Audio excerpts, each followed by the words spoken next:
the higher that level, the longer you're going to live. There is no number. There is no biomarker. There's no finding in all of biology that is more predictive of a person's length of life than that specific number.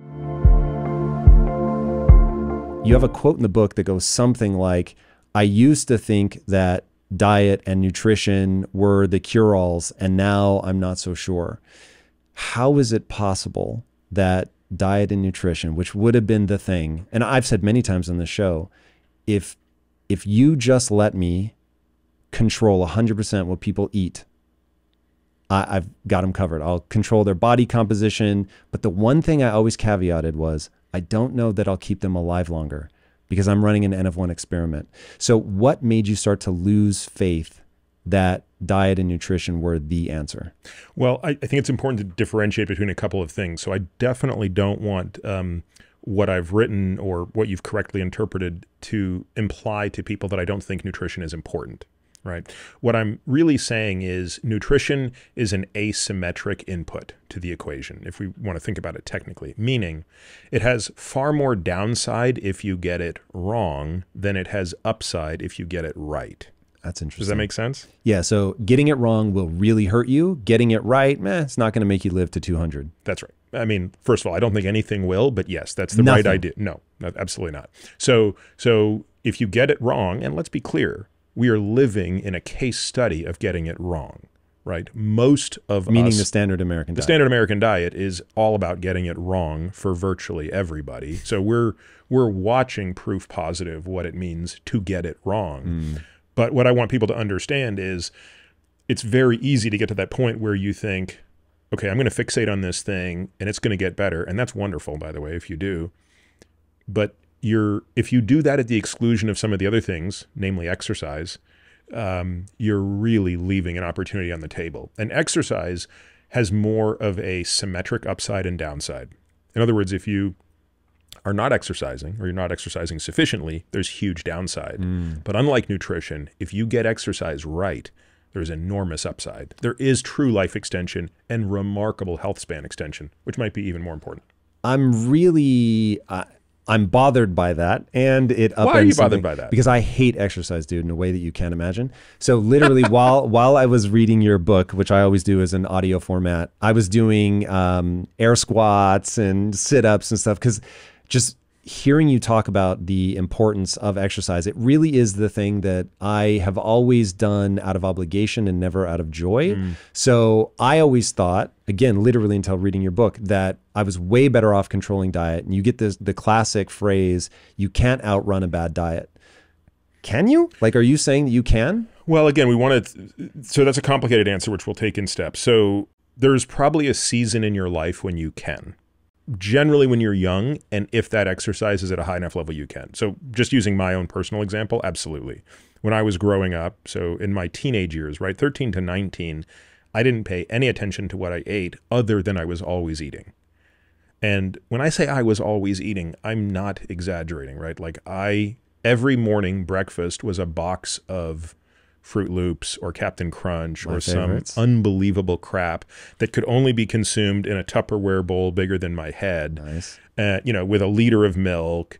Lunch was usually 7 sandwiches, which was It's a full loaf of bread. What were you doing? I was exercising 6 hours a day. Jesus. Were you a wrestler or something? Boxer. Oh, yes, I knew that. So, running minimum 5, typically closer to 10 miles every morning, 25 minutes of rope jump, 2.5 hours of weight training, sparring, bag work every single day, 400 push-ups before bed every single night, with one exception. One night in high school, I didn't make it happen. Wow. You actually remember that it was only one time? It was one night I was so goddamn sick that I couldn't get out of bed for a whole day. And that was the only night in all of high school I didn't do my 400 push-ups before bed. I was so pissed off. That even now you remember that there was one day. I love it. But my point is, I didn't stop eating. I was eating French fries, crap, all day, every day. I couldn't gain weight. I was trying to move up a weight class. I couldn't. Because of the exercise or your genetic proclivity? No, I just think, that much exercise, you can eat whatever you want. Now, could I exercise that much today? Could I out-exercise a bad diet today? No. at 50, I can't do what I could do when I was 15. Right. I want to get into the mechanisms of that. So here's another one of my ignorant statements that I live by. This is all a game of controlling your glucose.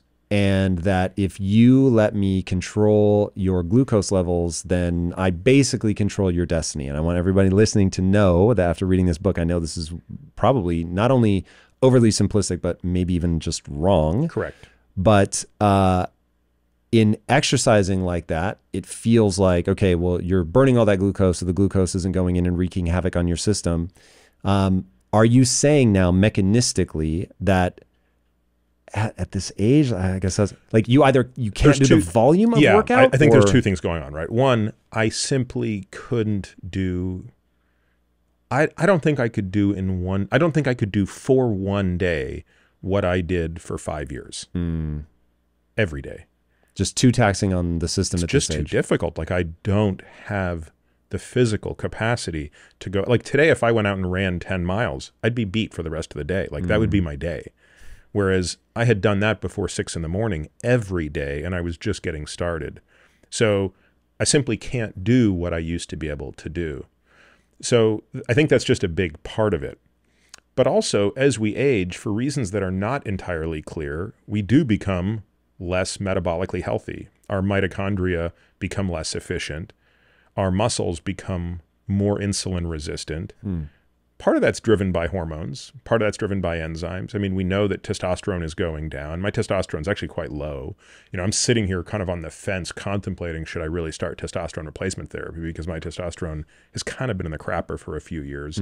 But I know Give me crapper. What number? Oh, I sort of hover in the 400 nanogram per deciliter range, and I've kind of been there for a few years now. And you've tried to elevate it naturally and can't? I mean, only in that I'm doing all the right stuff. Like I sleep incredibly well, but my FSH and LH are really at the upper end of normal. In other words, like everything from my brain is doing the right thing. My brain is telling my body to make testosterone, but you know, I'm sort of at the limits of what my body's willing to make right now, which is, you know, probably I'm at about the 20th percentile.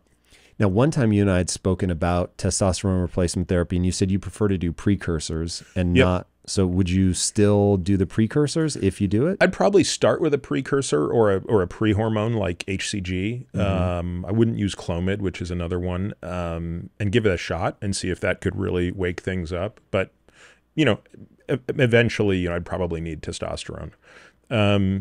But even that, like, even if you restored my testosterone levels to what they were in my teens or 20s, I'm not sure that that would be remotely sufficient to address the metabolic changes that have occurred in me. You know, I probably have less hormone-sensitive lipase or lipoprotein lipase, rather, on my muscle cells and more of it on my fat cells. In other words, my body is probably more inclined to fuel partition unfavorably, meaning it's probably more inclined to take energy and put it into fat cells as opposed to direct it towards muscle cells. So all of that is to say, there's no way today I could out-exercise a bad diet. And as a general rule, again, at least if using body composition as the metric, yeah, it's a pretty good you know, rule of thumb that you're not going to out-exercise a bad diet. But there are exceptions, clearly. Okay, so I want to linger on this idea for a second that, because the reason that I've always steered myself towards things that you say is because you have a really deep ability to get to the mechanism of action. And so this idea that a diet is incredibly important in terms of you have to do the right thing to avoid downside, but it's not really going to elevate you. Now we hand over to exercise, and exercise is potentially going to now pull you farther forward, but I want to understand why. So is it, you talk a lot about in the book, stability? Is it just that I'm not going to fall?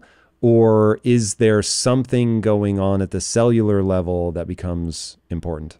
It's all of the above. So, you know, generally speaking, we think about this through the lens of health span and lifespan. So let's just start with the lifespan side of that. And we can even go back and talk about the nutrition piece, right? So if your nutrition is suboptimal, what does that mean? There are lots of ways your nutrition can be suboptimal. It can have too many calories in it. It can have too few calories in it. It can have too little protein in it. It can have deficient micronutrients in it. I mean, those would kind of be some of the big examples of where nutrition can be off. And those will produce different phenotypes. You could be underweight, you can be overweight, you can be insulin resistant, which comes hand in hand with excess nutrition. You can be undermuscled, which would be a result of low protein intake. So, and then you can have a whole bunch of sort of deficiencies like B vitamin deficiencies and vitamin D, all sorts of nutritional deficiencies that come from not getting the right vitamins and micronutrients. On the exercise side, we can go through the same exercise. By the way, on the nutrition side, that mostly impacts lifespan. Those deficiencies disproportionately point towards a shorter lifespan. So as you increase adiposity, you increase, meaning as you get fatter, you increase the odds that you're going to start spilling that excess fat from the safe place that you can store it, which is in your subcutaneous fat cells, as aesthetically unappealing as that is, but otherwise metabolically quite inert. You start spilling that into places where fat shouldn't be, inside the liver, inside the muscle itself, meaning right inside the muscle cell, around the pancreas, around the heart, around the kidneys, around the organs itself as visceral fat. Once you start spilling fat there, all of a sudden your risk of every disease, every chronic disease goes up. And it goes up a lot, right? I mean, we're talking about a doubling of risk of cardiovascular disease, cancer, and neurodegenerative disease, especially Alzheimer's disease. Don't blow past that. So I need to understand this mechanism. So it's you're filling the fat cells. You're also making new fat cells. At some point, not so much. You basically... I'm talking about when it's working well. No. You're just filling the fat cells. Yep. And the subcutaneous fat cells are accommodating the increase in energy storage. So again, even though, culturally we don't like that, that means you're getting fatter. Evolutionarily, that's an enormous leap step forward, right? This is what allowed us to basically develop monstrous brains, is the ability to store lots of energy. So we weren't dependent on meal to meal, because our brain is by far the most energy hungry part of our body. So you have this organ, weighs 2% of your body weight, consumes 20 to 25% of your energy. Any interruption in energy is going to prevent the brain from working. Right. So in order to evolve very quickly and basically hit escape velocity on all other species, this was our trick. How could we become efficient at storing energy? And fat is by far the most efficient way to store energy. So this is all very good. It only becomes problematic when you live in an environment where there is so much abundant energy that you exceed the capacity of this system to safely store it. Right. So the way you can think of it, I think I described it this way in the book, is a bathtub. You have a bathtub that is the total depot of all your fat cells. Water is energy, is flowing in. There's a little drain that safely drains water out. That's your expenditure of energy. The balance between those two things determines the water level. At some point, if the input is so much greater than the output, you will not only raise the level of water to the point where it's getting bigger, you'll start to overflow. It's that overflow that's destructive. Right. All right. So does your body store visceral fat without overflow? No, visceral fat is part of the overflow. Okay. So is visceral fat made up of the same sacs that I would find in my subcutaneous fat? No, it's actually kind of a different location altogether. And it behaves very differently. So visceral fat is far more inflammatory. In fact, that's part of the problem. If we do a DEXA scan on a person, which is how you can measure some of this stuff, you do a DEXA scan on a person that weighs 200 pounds that has 25% body fat. So by definition, based on those numbers, they have 50 pounds of fat.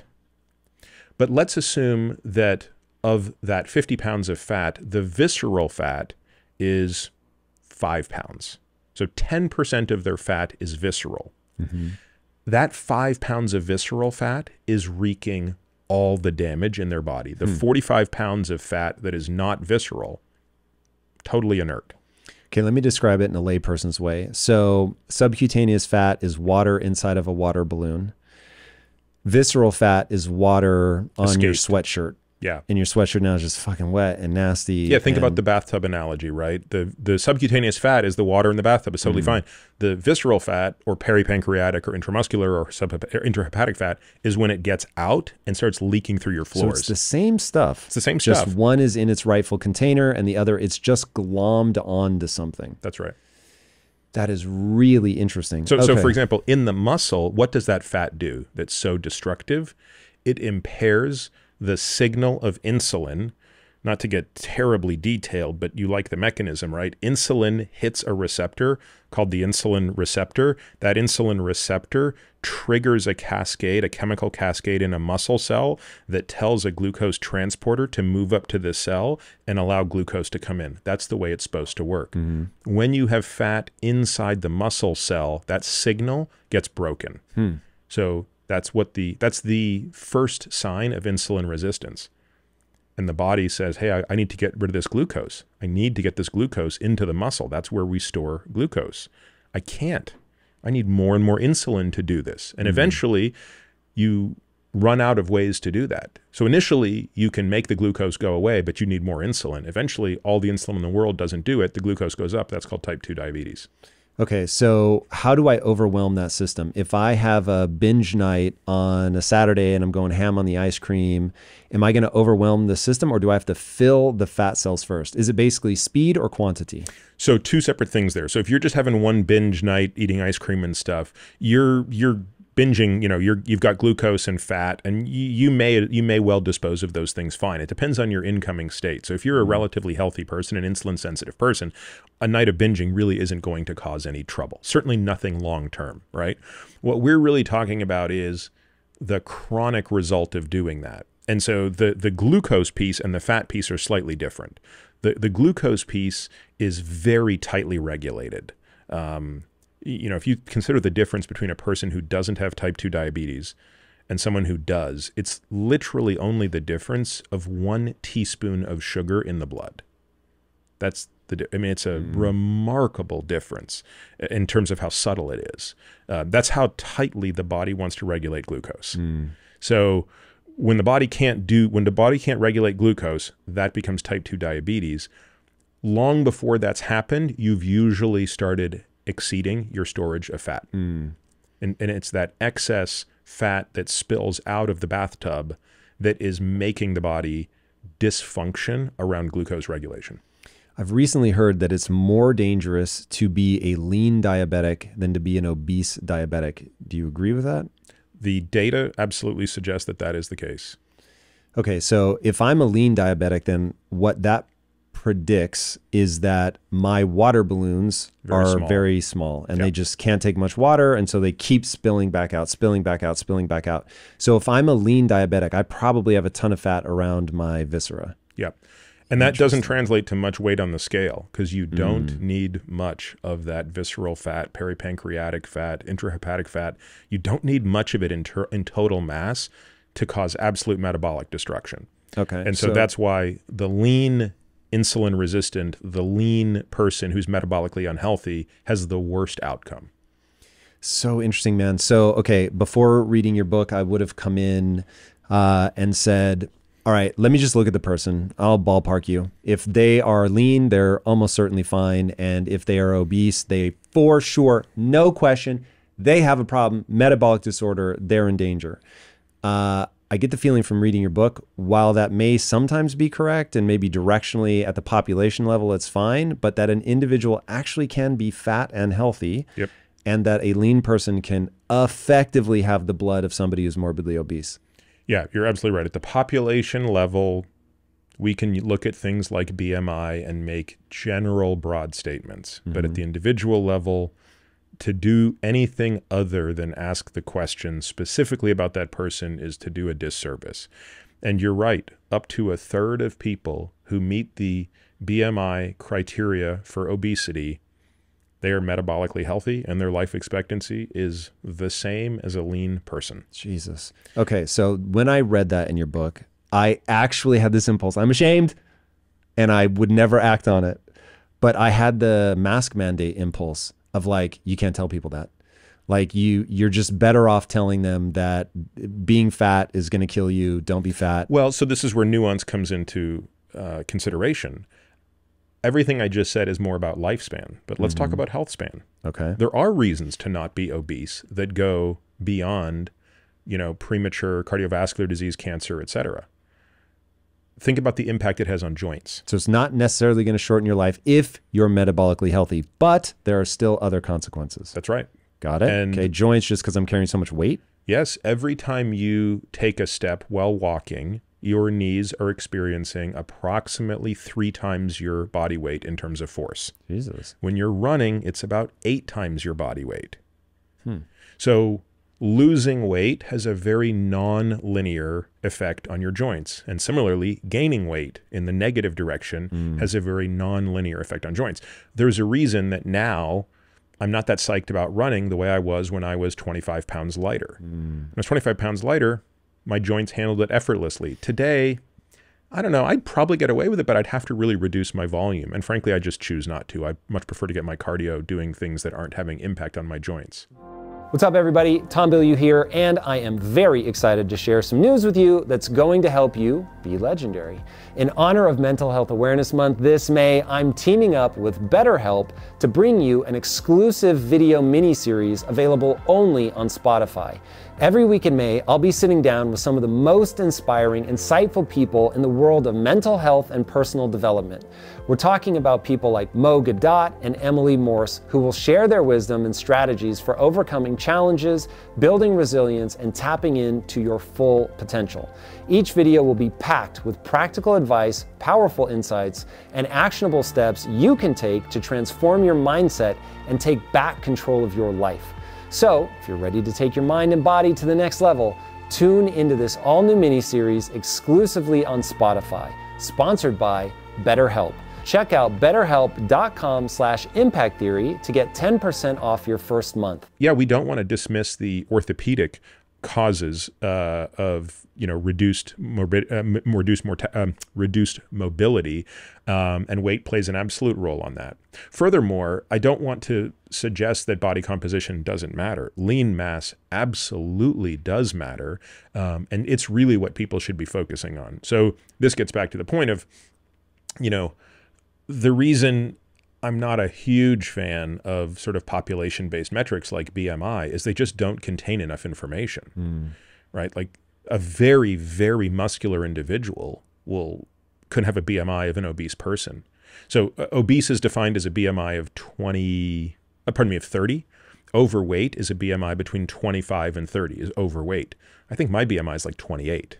So I'm closer to obesity than normal weight, but I'm not based on body composition. Yeah. So people body composition that are just is what we listening really and not watching. He's got some muscle on him, this kid. No, I mean, I'm like, I'm a relatively normal, healthy guy, and that's what? By what metric do you consider your physique normal? Like the normal person in America is maybe not heavy. Yeah, sure.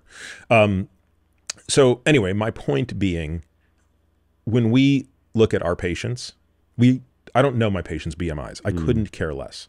I want to know how much visceral fat they have. I want to know how much total body fat they have. I want to know their bone mineral density. And the metric I probably care most about, or at least as much as bone density and visceral fat, is something called appendicular lean mass index and fat-free mass index. What is that? So appendicular lean mass index is take the total amount of muscle mass in both arms, both legs, in kilograms, divide it by your height in meters squared, you get a number. That number we rank on a nomogram, and we care what that percentile is. Why arms and legs? Arms and legs, well, we do two. So you do appendicular lean mass index, which is arms, legs, and then we do fat-free mass index, which is all non-fat mass of the body, and you do the same calculation. Each has a pro and con. The fat-free mass index has the advantage of including all the muscle in the body, but unfortunately it includes stuff that's not muscle. It includes organs. The appendicular lean mass index has the advantage of being a very good proxy for muscle mass in those locations because you don't have organs in your arms and legs. So we do both, and they usually give concordant answers. But sometimes they're a little discordant and we have to evaluate them. Discordant meaning they have different percentile predictions. But we want to see people at or above the 75th percentile for those two muscle mass metrics. And again, you don't have to be super, that doesn't mean you're super jacked, right? Like, a super jacked person is off the chart on those things. But again, no one would accuse me of being super jacked. I think I'm at the 95th percentile. So this is not a standard that is unreasonable. And the reason we care about that is the evidence that if you look at a person whose ALMI is greater than the 75th percentile. That's one of the ones you were just describing. That's the appendicular lean mass index. And you compare them to people below the 75th percentile, the mortality difference in those people once they reach their mid-70s is a staggering difference. So in one study, if you looked at people who were 75th percentile or higher, their 10-year survival from the age of 72 was 80%. If you looked at people who were below that, their 10-year survival was 50%. That's a pretty big difference. When you take on a new client that is coming to you specifically for longevity reasons, do you start with looking for signs of degradation, the damage that they've done, or are you prescribing the things that they ought to do? No, we want to get as much baseline information as possible. So everything from your family history in excoriating detail. Because this is going to tell you about what you call the horsemen in the book. What are your agent risks? of death? That's right. What are your risks, at least as your genes would set us up to believe? Obviously, lots of blood work, body composition information, functional testing. So mitochondrial function, VO2 max, which is peak aerobic, strength and movement. Those are really big buckets. And we have very specific tests that we use for each of those things. The strength and movement tests are tests we've designed over the past several years. And they're, I think, in many ways, some of our best work, really, because we had to come up with this stuff on our own because nobody else really had a test that we felt was as predictive of what we wanted to believe. So it's doing a whole bunch of that type of testing and using all of that to basically come up with something we called the longevity risk assessment, the LRA, which is a rank order of all the things that are a threat to their longevity. There's basically 7 things that are a threat to how long you live and how well you live. Yeah. And we just sort of rank them out and get to work. And that's when you start to get to prescriptive. What are the 7? Cardiovascular disease, or the diseases of atherosclerosis, so cardiovascular and cerebrovascular disease, cancer, neurodegenerative diseases, inclusive of all dementias, accidental deaths, including automotive accident. What do you look at for that? Fall risk as you get older. So it's basically falls, automotive, and overdose. So that would, by the way, include people who are using illicit drugs. Right? If you're using illicit drugs nowadays, there's a very good chance you're running the risk of getting spiked by fentanyl. Right? Last year, over 100,000 people died by accidentally ingesting fentanyl. Because it's so cheap, and so people are putting it into other drugs? Yeah, basically, drug cartels are now using synthetic fentanyl as a filler in drugs because it's insanely cheap. Okay. Then you get into sort of physical decline, so orthopedic injury and physical decline. And then there's usually some special one that'll show up that's specific to an individual. So for example, someone might have hemochromatosis or something like that. I don't know or someone, what that is. Yeah, just a genetic disorder of like iron metabolism, or someone might have, low kidney function or something like that. Once you kind of rank order those risks, that's what determines the getting to work part. So now you start to get prescriptive. How do you go about mitigating those risks? So then you'll take on a period of time mitigating. What are the things that you start looking at? So if I said, hey, the person you want to talk to, you can't ask them any questions, but I can give you any reading you want. Would you go immediately, there's 7 things we look for in the blood, or? Yeah, blood testing is very helpful, but it has lots of blind spots. There's no one test that offers us everything. So blood testing, for example, will give us great insight into your risk of cardiovascular disease, pretty good insight into your risk of dementia. What are you looking for there? I'm going to guess glucose. Yep, you're certainly looking for all things that pertain to metabolic health, all things that pertain to lipids and lipoproteins, inflammation, things like homocysteine. What would you look for inflammation? C-reactive proteins? Yeah, C-reactive protein, interleukins, things like that. You also look for, again, all the lipoproteins factor into both cardiovascular disease and dementia. Sorry, really fast. I want to go back to inflammation. This is the one that scares me the most. When I was a kid, you could write on my skin just by scratching me, and it would welt up. I iced my wrist. In fact, this is where you and I first crossed paths. I was icing my wrist for 15 years. You had me try keto, which we'll definitely talk about your change of perspective on that. That changed my life. And by introducing healthy fats, my inflammation plummeted, but I've never done a C-reactive protein test. If you see C-reactive protein in the blood, do you know that, oh, that's coming from, or is it just like, okay, it's very now non-specific. Yeah. Yeah. So very, very high levels of C-reactive protein, which we often see, almost assuredly don't constitute pathology of concern. It's usually an acute illness. Really? Yeah. So a normal C-reactive protein level is less than 1. If I get a patient's blood back and it's 12, I'm calling them and I'm saying, hey, were you sick around the time we do this blood? And they're almost always saying, no, but I got sick the next day, or yeah, I was just coming off a bad cold. So somebody on a standard American diet won't have spikes? No, not to that high. Usually what I'm more concerned with is the person who's got a C-reactive protein of 2.5 that never goes away. There's something going on there. And it could be diet related. It could be autoimmune. It could be cardiovascular. It's very difficult to know. So again, the problem with most of the biomarkers around inflammation is the profound non-specificity of them. When did your, so if my arrogance around diet started to dwindle with your book, when did your conviction around diet is going to be the answer to everything? What began to shake that? I think just kind of in the process of writing this book and getting deeper and deeper into the data, I don't know, circa 2011 to 2012, where I even went on a whole rant about the non-importance of exercise relative to nutrition. And by the way, I acknowledge up front the irony of me writing this, because this was still back in the days when I was exercising 3 or 4 hours a day. But I sort of chalk that up to, look, I have an addiction and I do this and I love it. And it's like a hobby. It's like a passion. Like I would do this if it were harmful. But like, don't look at me and think you need to be doing this. Right. All you need to be doing is, controlling your diet. So it just became impossible for me to ignore the literature on exercise. And what's the thing? Like you saw grip strength is tied to a massive decrease in all-cause mortality, stuff like that? Like what are the big indicators? It's the entire spectrum of it, right? So it's the experimental literature, the epidemiologic literature, the mechanistic literature. But what's it all saying? Muscle matters? Like if we had, I know you fucking hate I did this whole note-taking session about how you hate like people that don't get into the nuance. And then I was like, my counterpoint to that is if you can't distill this stuff. No, look, I would say high cardiorespiratory fitness and high muscle mass and strength are more predictive of a long life than anything else we know. Say those again. High cardiorespiratory fitness. Yes. As measured by VO2 max. Okay. High muscle mass.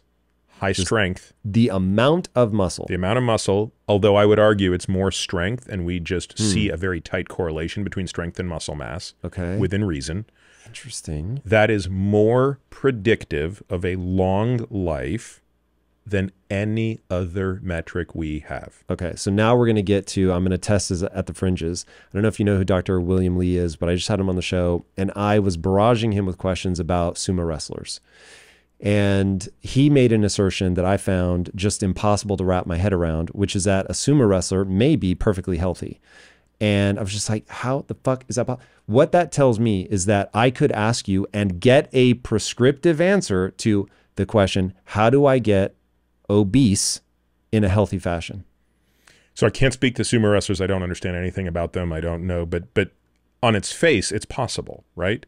Based on what we just talked about. So they can be, as long as they're hella strong. As long as they are metabolically healthy in their obesity. There's no question that a sumo wrestler is profoundly obese. Right. And it's not like just muscle mass. So a sumo wrestler is extremely high in muscle mass, is extremely high in strength, is also extremely high in fat. If they also happen to have high cardiorespiratory fitness, which I'm guessing they do to do what they do, provided all that extra fat isn't creating a metabolic problem. Okay, and let's define that. So they're not leaking out, so they don't have visceral fat. They don't have insulin resistance. They're able to uptake their dietary glucose. They can dispose of glucose just fine. They're and the reason that matters so much is because if you don't, you're getting the two issues. Glucose is sticking to things. Yes. So that's half of the equation. So half of the damage, this is a bit of an oversimplification, but half of the damage is the excess glucose is causing a lot of sticking around and it's damaging small blood vessels. The other half of the problem, maybe even a bigger half of the problem, is the excess insulin that is trying to put that glucose away is causing damage to larger blood vessels. And also it's a growth factor that is constantly in the on switch. Feeding tumors? Cancer would certainly be the biggest concern you would have there. And that's probably why after smoking, obesity is the second most prevalent environmental trigger of cancer. Because obesity is a signal that you've got your body in grow, grow, grow mode. Well, obesity is often, though not always, accompanied by high signals of growth and inflammation, which gets back to, you know, are you a metabolically healthy or unhealthy obese person? If you're metabolically unhealthy and obese, that means it's by definition accompanied by high growth factor, high inflammation, high glucose, and all of those things are destructive to your health. So is the fat becoming inflammatory because it sends out a hormonal signal, or it sends out inflammatory signals when it's not in the fat cell, when it's not in the right fat cell, when it's not in the subcutaneous fat cell. Got it. So those fat droplets that are around the organs are sending out inflammatory signals. So when we're looking at an obese person, just to beat this point to death, really we're just concerned about, I'm going to guess, given that you're obese, that you're probably leaking fat into the system that is becoming visceral fat, which is just loose, using the water balloon analogy, it's just loose fat and sticking to things that it's not supposed to, causing distress. In the liver, I know it can cause scarring. Absolutely causing damage in the liver that, yes, can absolutely lead to scarring and ultimately cirrhosis if it doesn't go away, which is the leading cause of liver transplantation, is fat accumulation in the liver, not related to alcohol ingestion. Yeah. And getting into the pancreas, poisoning the beta cells, making it harder for them to even make insulin, so further exacerbating the problem of high levels of glucose.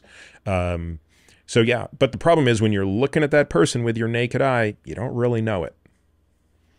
Okay, very interesting. All right, so back to strength. Getting back to our sumo wrestler. So we would have to look for things to see if this is fat in a healthy way. Can I say protective instead of healthy? Sure. Maybe I just have something emotional I still need to work through with obesity. But it feels like the reason that a lean diabetic is in a far more problematic state is it does not have the defensive mechanism of, hey, this terrible diet that you're eating is causing the leakage of fat. And when you're obese, it's like, hey, we got you. You can pump the system full of fat. We can store it appropriately. All is well. So the obesity then, to a point, will be protective. It seems that obesity to a point is the safest place to put excess energy. Which you're better off not consuming. Yes. Got But it. if you are consuming it, you're way better off storing it in subcutaneous fat cells and getting bigger than you are just letting it dissipate into. In other words, you're better off having a bigger bathtub that's full than having a smaller bathtub that's draining water onto your floor and down your heat ducts. Okay, let me ask you another question. While I get as we age, we're probably not going to be able to do it, is there any damage being accumulated to a Michael Phelps in his early 20s, eating 10,000 calories, but burning 10,000 calories through exercise? Yeah, great question. Probably not in the short run, and probably not if upon ceasing all of that activity, the energy expenditure returns back to an appropriate level. So as long as the body's using it, you're fine. Yeah. Now, again, there might be a behavioral challenge there. It might not be an accident that a lot of former athletes who are, you know, basically eating as much as is humanly possible to support their energetic needs when they're young struggle to maintain health when they get older, because the habit of still, I mean, truthfully, Tom, I think I still struggle with this. Like, I mean, I'm not in a position now where I can just eat all the time. And yet I think there's a part of me that's still kind of wired to want to. Right. But again, when you're not exercising 6 hours a day, you can't. So, and I remember, you know, even when I was young, my parents just watching with complete befuddlement as I was just constantly eating. I mean, it didn't matter. Like, I would tear through ice cream. I was just always like, it didn't matter. It just didn't matter. I was an eating machine. And, It was freakish for people to watch. They couldn't believe it. And yet I was rail lean, right? And they said, I remember my parents saying, is like, you know, they're like, you better be careful. Like one day you're not going to be able to eat like this. Yeah, that is the lamentations of the old looking at the young. Yeah, no, I definitely get it. Okay, so if you, maybe the data already shows this, but if you had to guess or base it on the data, why does strength matter so much? Is it that cardio fitness means your heart beats slower when you're not exercising, and the differential between how much you exercise and thus speed it up, but the amount of time you spend in that really slow resting heart rate, like that's the deal? Is it, you're going to say all of the above, but like grip strength, so I'm not falling. I don't know what else. Well, I mean, storing amino acids in muscle. Yeah, so I think there's several things going on. So let's talk about the limitations of the exercise. So the limitations of the data are, their data are only as good as things that we can measure. So you know what hemoglobin A1C is? Yes. Okay, so hemoglobin A1C, for people listening, is a blood test you get that in a snapshot gives some prediction over what your blood glucose has been doing for the past few months.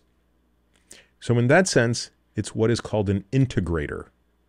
Right. If you think back to calculus, for people who took calculus, the integral is the area under the curve. It's the total ups and downs. It incorporates everything that's happened.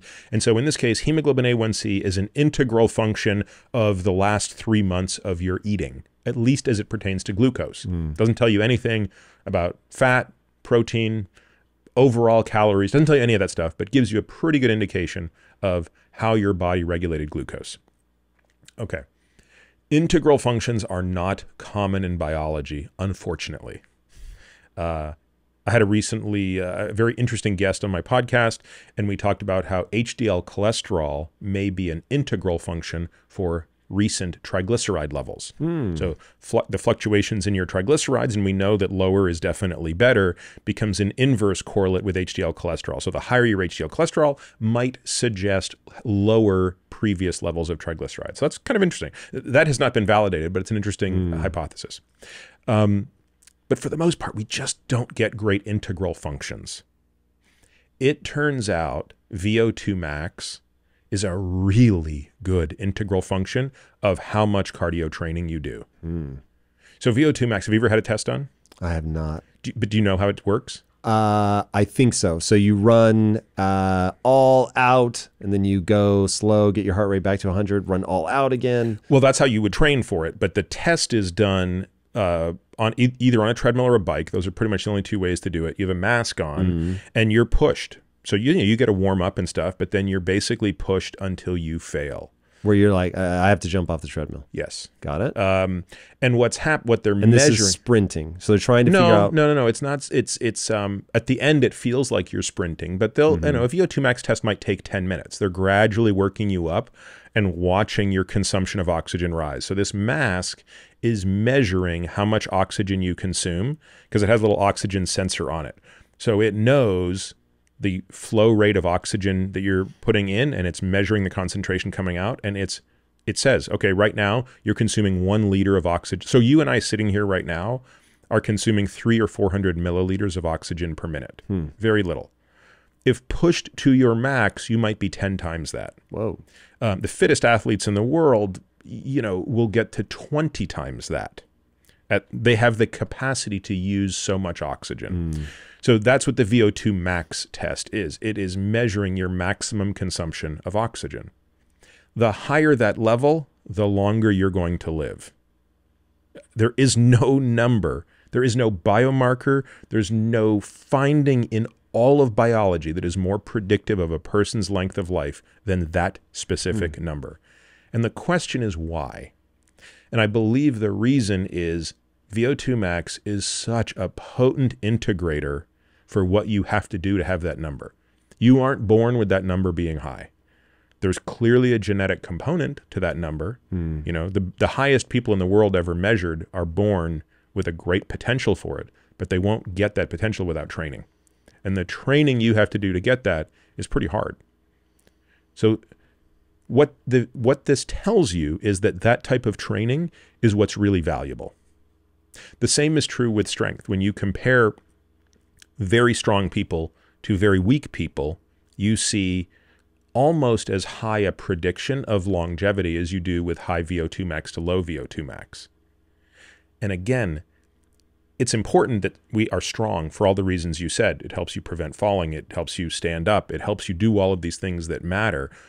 But I think the reason it's telling us you're also going to live a long time is because it tells us what you had to do to get there. Mm-hmm. When we see that the top 10% of people with grip strength compared to the bottom 10% of people with grip strength have a 70% less chance of getting Alzheimer's disease and a 70% chance of dying from Alzheimer's disease, it's not because grip strength by itself protects your brain. Right. It's because those people, by definition, are doing so much more physically, and it's the doing part that is protecting their brain. Man, this is very interesting. So I'm going to ask it. So let's imagine a world where we have just insane AI with VR. Do you think that I would be able to stimulate my brain in a way that, because people talk about for staving off dementia, like dancing is the thing. It's a thing. So can I obfuscate the need for the physical part if I'm stimulating the brain? Or is it like, nope, like you're not doing the things you would need to do to make your heart, and again, I don't know if it's resting heart rate becomes the thing that's good, or because if it really is just the thing you have to do and not the outcome of the thing, Right. how, can I fake it? Probably you would get some benefit if you did this as a thought experiment where let's assume we can truly above your neck replicate the experience. That's probably giving you some of the benefit, but I don't think it's giving you the majority of the benefit. So the muscle acts like an endocrine organ. So when it is put under the appropriate stress, it is releasing myokines, right? It is releasing hormones that are having a beneficial value. For example, BDNF, brain-derived neurotropic factor, is being released and providing effectively nutrition to neurons. So you actually have to do the thing to get it, not just thinking you're doing the thing. Also, let's not forget all of the other benefits of exercise, such as the metabolic benefits. So we talked about all of this business around insulin resistance. Well, the number one cure for insulin resistance is exercise. That's why those sumo wrestlers can be morbidly obese by most definitions and still potentially be quite insulin sensitive because of how active they are. And then, of course, we get into the structural piece of this, right? Which is, what good is it to have a brain that works if your body actually does not? Yeah. Or vice versa. Yep. For that matter. Okay, so ketogenics was something, it really was transformational. And as I discovered ketogenics through you, I'm very curious to hear, you no longer feel the same that you did. What changed? Well, it's a broader topic, I think, around that of dietary restriction. So I think my aperture has just widened significantly. So you have to take a step way back and ask the question, what are the ways in which one can change their diet? So let's come back to your example in a moment, because I think if I recall, when you went on a ketogenic diet, it wasn't in an effort to lose weight. No. Yeah. So let's put your case aside for a moment and instead discuss it through the lens of how most people think about ketogenic diets, vegan diets, pick your diets. It's usually some form of energy restriction. So I think initially I was, like most people are, pretty myopic about my views of energy restriction. And over time, that thinking evolved into saying, look, there are really, broadly speaking, 3 strategies to reduce intake. One strategy is to just directly fixate on the reduction of energy intake. That's called caloric restriction. So bodybuilders are a great example of this, right? Like, they really know how to weigh and measure every single thing they're eating, and they certainly understand during an anabolic phase, this is how much energy I need. During a catabolic phase or cutting phase, I need this much. And they've got this down to a science, and it's really remarkable. I mean, but it's a science optimized for the reduction of fat. That's right. That's right. And maintenance of muscle. That's exactly right. Not longevity. That's right. Just for anybody that's paying absolutely attention. right. But let's be clear. Like, I don't think there's a better example of any type of person on the planet that's figured out how to control intake up and down and to produce a perfect result with respect to that aesthetic. Well said. And for most people, that's really hard to do. It's hard to do because you can't really ignore it. Like, you can't just eat without thinking. You always have to be paying attention to what you're doing. But it is the most direct way to go about getting the results you want. So that's method 1. Method 2 says, how about I don't pay attention to what I'm eating or when I'm eating, but I pay attention, pardon me, how about I don't pay attention to what I'm eating or how much I'm eating, but I just pay attention to when I eat. So that's called time restriction. People call that intermittent fasting. And if I make the window in which I eat small enough, I will reduce energy intake in total. So if I said to you, you can only have 1 meal a day, chances are you are going to lose weight. Now, people thought that, well, there must be something magical about intermittent fasting beyond the caloric reduction, but that turns out to not be the case. It's been tested in several studies now, and it's clear that if you eat 2,000 calories in one sitting, it's no better or worse for you, at least from a weight perspective, than if you eat 2,000 calories spread out over the course of a day. It's probably worse for you in another way, though, which is you're a little more likely to lose muscle mass, because you won't be able to get the right amount of amino acids into your muscles. I don't want to derail your point, but we are going to have to talk about autophagy, because I intermittent fast like a fiend. Great. We'll 365. Yeah. Okay. So then we get to the third method of caloric reduction, which is the use of what's called dietary restriction. So here we pick things within the diet and we cut them out. And the more restrictive that is, the more likely it is to produce an energy reduction, and therefore the more likely you are to achieve the goal of weight loss. So the glib example I always give is, if you went on the no lettuce diet, you would not lose an ounce. Right? It's simply not restrictive enough. If you went on the only potato diet, you would lose an insane amount of weight. You simply couldn't eat enough potatoes to maintain. Now, that's not a healthy diet, right? No one would think that the all potato diet is going to produce an ideal health outcome, but you will lose a lot of weight. Right. So keto is simply a very restrictive form of that diet. And many people lose a lot of weight on a ketogenic diet because they are limiting so many things, right? They're limiting so many carbs. It's also, for many people, much more satiating. So it actually readily reduces their hunger. And so they simply don't want to eat more. So they have fewer food choices and they don't want to eat as much. But you can gain weight on a ketogenic diet if you eat a lot. You have to be careful because you're generally eating more energy-dense foods on a ketogenic diet. And I've seen lots of people blow up on ketogenic diets because they somehow think it's a license to eat as much fat as they want. Not the case. So now let's talk about, so that's, that sort of coming to that conclusion made me realize, oh, well, there's nothing really magical about any particular diet when it comes to energy balance. But now each of these diets has their own trade-offs around other metrics of health. So, for example, we talked about the importance of protein. Protein is, I think, the most important of the macronutrients. I know everybody wants to argue about fat and carbs, but I think the game is won and lost with protein. And the recommended dietary allowance of protein is unfortunately very low. So most people are being told to eat 0.8 grams per kilogram of body weight, and that's literally half what you need to be eating. Whoa. Yeah, that's the amount of protein. For body mass that I carry, or ideal body mass? Total body weight. Yeah. So if I, at 6 foot, weighed 250 pounds, I'm going to be wanting to eat something like 1.6x that in protein? In kilograms. So yeah. So if you were whatever, 200 pounds, I would want you consuming at least 160 grams of protein, and maybe closer to 200, depending on your demand and depending on your age and depending on the type of protein you're getting.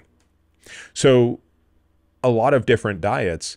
Let's pick two that I think one has to be they're doable, but you have to be careful about getting enough protein. So let's start with a plant-based diet. So plant-based diet, by definition, you can't have any animal protein. So all of a sudden, you're doing away with the best form of amino acids. You know, one could argue that when we eat animals or animal protein, it is a more pure synthesis of the amino acids that are coming from plants, right? So like a cow, all it's eating is plant, but you eat a cow, or like venison is one of my favorite things, right? So I'm eating wild venison from Hawaii that only eats grass, and yet it's the richest source of amino acids I can sink my teeth into. In other words, its digestive system, its metabolism is doing this remarkable thing I can't do, which is turning grass into the richest, densest source of protein. If I want to go back and eat the grass, it's fine, but I just have to acknowledge I'm going to have to eat a lot more of it because it's not a great source of protein. So the bioavailability of plant protein is about 70% that of animal protein, and it's not as rich in the most important amino acids. So when we have patients who are plant-based, and they say, oh, do I have to give up my plant-based diet? I say, not necessarily. And if it's working for you in all other ways other than this, then there's a workaround here. But the workaround requires you being very deliberate about your protein quantity. Another example is you. So we're going to come back to the case that you just said, which is, what about people who are intermittently fasting? Do they have to, you know, is that a bad thing? Is that a good thing? Well, it depends. But if a person is intermittently fasting, you're going to see a lot of muscle loss unless they're very thoughtful about their protein intake. So, you know, if a person's intermittently fasting 16-8, you can generally get away with it because in 8 hours, you can get usually at least 3 good servings of protein. But we have a lot of people who are intermittently fasting and they're only eating 2 meals, no snacks. They can't come close to getting the right amount of protein in because you can't have, let's just say you're on the 160 gram a day program. 80 grams twice in your day is not going to cut it because you can't put 80 grams to work. It's too much protein for the body to utilize. Peter, man, this is so different than how I live. Well, no, but think about it. Like bodybuilders are very thoughtful of this, right? If you look at bodybuilders, they're I thought we debunked all the like 6 meals a day, and you're saying no. Like I actually do need to break it back up into smaller pieces. If you're optimizing for muscle mass, yes, and it can't be too small. So this is where it gets really crazy. If you're eating really small amounts of protein, like 20 grams at a time, you're not going to get muscle protein synthesis because the liver is going to, the liver basically takes first dibs on the protein and undergoes gluconeogenesis. It's just going to make glucose out of protein. So if you just trickle tiny amounts of protein in, you're not getting muscle protein synthesis. I'm turning it into glucose through a really inefficient process. Yeah, the liver is turning it into glucose. If you eat tons of protein, and the limit based on the literature seems to be somewhere between 40 and 50 grams in one sitting. Okay. Once you exceed 40 to 50 grams in one sitting, the excess just goes into gluconeogenesis. Huh. Wow. Okay. This is very fascinating. So if you're trying to get 140 grams a day, you really need to optimize it by 4 times 40. And wow. Okay. So amazing. This is amazing. I'm always game to change. Okay. So I'm breaking my protein up 4 by 40 if 160 is my goal. What period of time do I need to put between them? Because I would be happy to do that. Like what's your feeding window? What do you like to eat? When to when? Man, I usually keep it tight, like 4 or 5 hours max. Okay, so if you really want to do it that way, then you're going to have well, I'd only want to do it that way if I need to. Well, but I'm saying, like, if that's working for you from a weight management standpoint and a total caloric, I'm a freak of discipline. I will never accidentally gain weight. You don't have to worry about that with me. What you have to worry about with me is right now, I believe that autophagy is necessary to avoid cancer. I don't want to die of cancer, so I intermittent fast to make sure that I'm in autophagy. But there's no evidence that 20 hours of fasting is sufficient to induce autophagy. Yeah, see, I thought there was, man. I thought autophagy kicked in at like 15, 16 hours. In mice.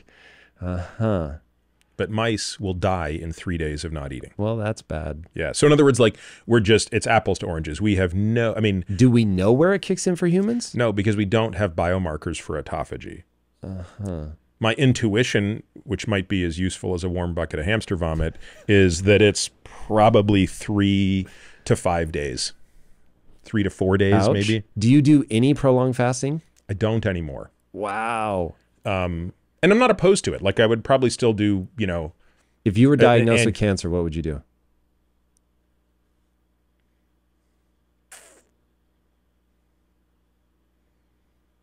Yeah, I would probably get back to fasting more. Evidence-based or just throwing everything at it? Mechanistic. Yeah. Give me the mechanism. You know you get into autophagy deprivation of growth factors. Yeah. Very interesting. Also, selective sensitization of cancer versus non-cancer cells during chemo, right? So there is some evidence from Walter Longo's work that when you're undergoing chemotherapy, doing so in a caloric deficit can be beneficial because the cancer cell is differentially and disproportionately stressed by caloric restriction and then the normal cell, and therefore because remember, chemo, like the magic of chemo is not that it kills cells or kills cancer cells. It's that it selectively kills cancer cells. Anything can kill a cancer cell. It's how do you kill a cancer cell and not a regular cell? Right. So how do you enhance the spread between those two? And it might be that caloric restriction is a way to do it. And it renders the cancer cell even more susceptible. And at the same time that you're hitting it with chemo, it becomes more likely to die at the expense of the healthy cell. That's the mechanism. And there is some data to suggest that that's the case. Okay, so autophagy we know is going to kick in at kicking in at much longer periods. Deprivation can still help with cancer from a growth factor Remember, you standpoint. also kick in autophagy with exercise. So if you're looking for another, Really? absolutely. What is autophagy, right? Autophagy. Self-eating. Well, yes. But it's occurring in nutrient absence. And there's a great way to induce cellular energy reduction, which is exercise. When you exercise, cellular energy goes down. That's why exercise increases AMP kinase activity just as fasting does. So you don't want to underestimate the benefit of exercise in tricking the cell into thinking its nutrients are scarce. Okay, then what kind of exercise? I'm going to guess it has to be the kind that I hate the most. And if VO2 max is the under the curve revealer, it's what we were talking about. Very high intensity, period of rest, very high intensity. Well, that's how you train VO2 max, but isn't that what I have to do? No, because that should only be 20% of your cardio volume. 80% of your cardio volume should be steady state and moderate intensity. Yeah. Okay, the 80%, I like that a lot better. Interesting. That's zone 2, as we call it. Yeah. And that's done at a level where you could carry out a conversation if you had to, but you don't want to. Right. That's the litmus test. That is a perfect description. Okay, so going back to protein. So maybe, in fact, no, you're saying just flat out the intermittent fasting is probably not helping you at all. And if anything, it's probably making it hard for you to get protein and spare your muscle. You need to spread this out. You spoke in kilograms, which really threw me off. That's okay. How much do you weigh in pounds? 185. Okay. So 160 to 180 grams per day. So 4 meals at 40 to 45 grams is perfect for you. Okay. Spread out over ideally as long as possible.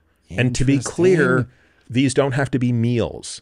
Like 2 of my 4 45 grams of protein. That's a fucking meal. It's not though. Think about it. Like, what is that? 200 calories? It's like a chicken breast.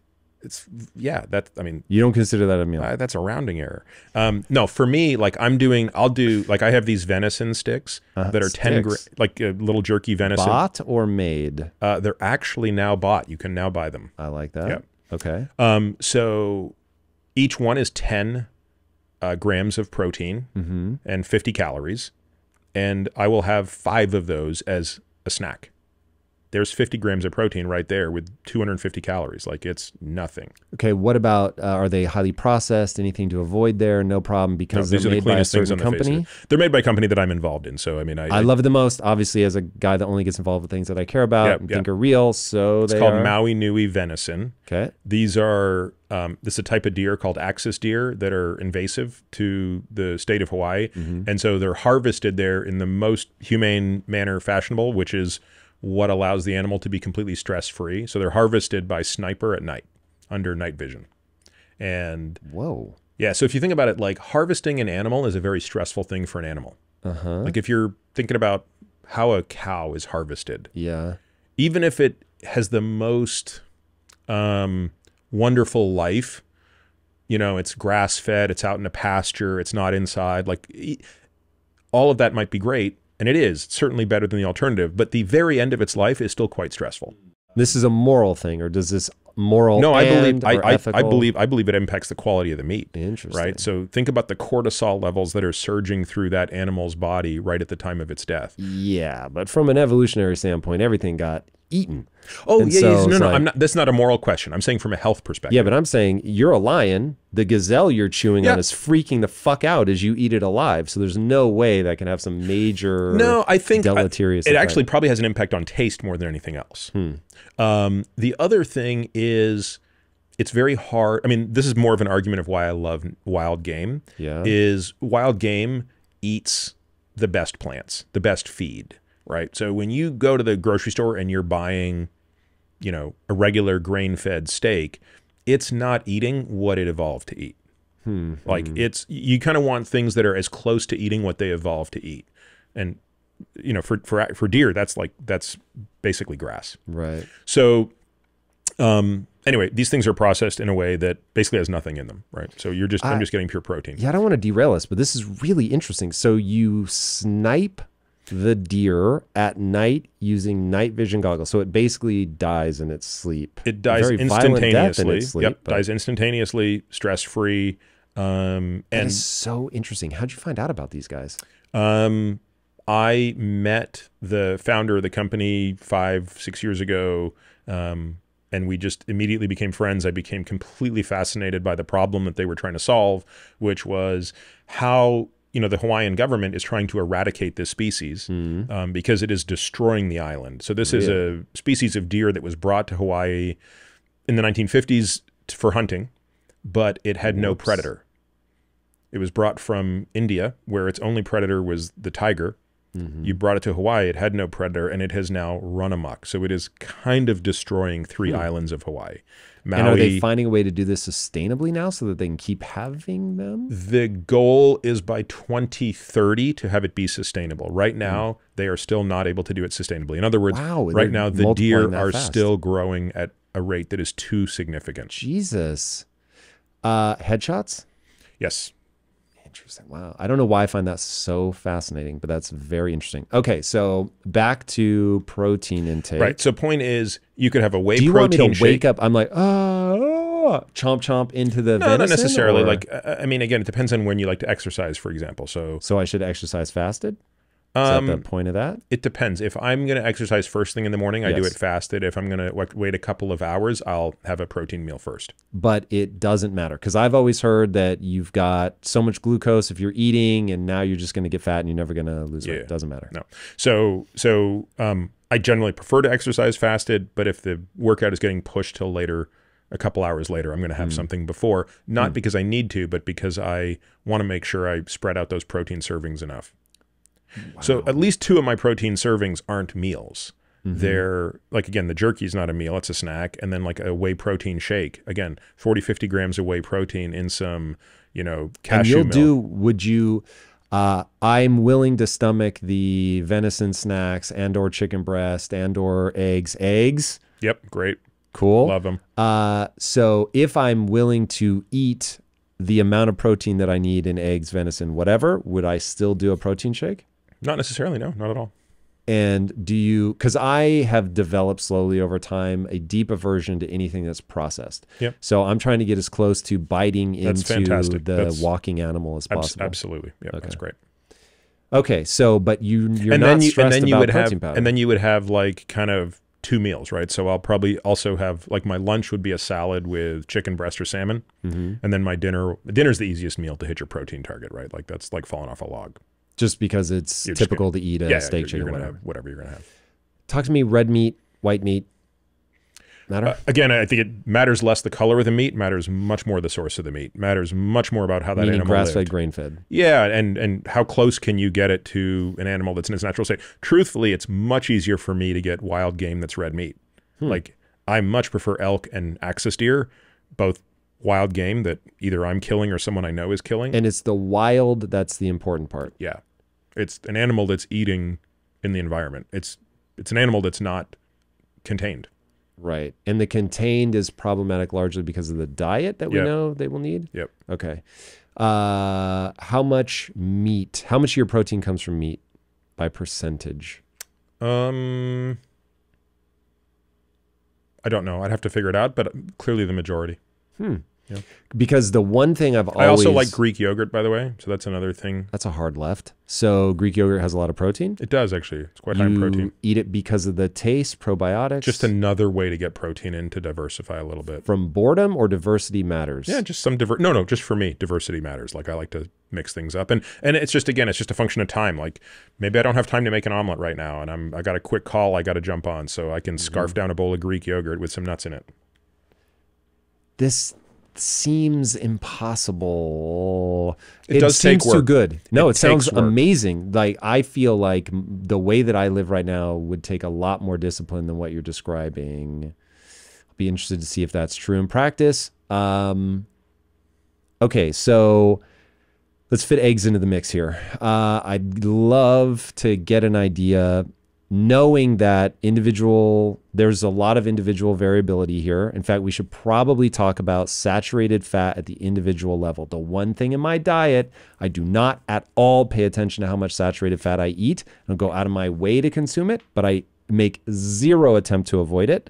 And because I don't check my blood levels nearly enough, I am always a little hesitant to push my exact diet onto people. Do I need to worry about saturated fat? Potentially, yeah. Saturated fat can increase your synthesis of cholesterol. It can also, with enough of it being consumed, the liver can sense the amount of saturated fat and basically shut down the clearance of cholesterol, meaning the bringing of cholesterol into the liver. Can I quote Peter Attia on cholesterol in the book Outlive? If you haven't read it, I highly suggest it. He said, your total cholesterol number is about as meaningful to dying from heart disease as your eye color. That's right.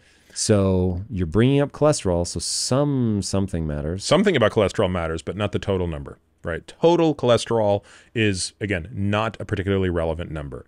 ApoB, which is the which is a measurement, a laboratory measurement that is the concentration of lipoproteins that carry cholesterol into arteries, that's what you should care deeply about. But when someone says, what's your total cholesterol?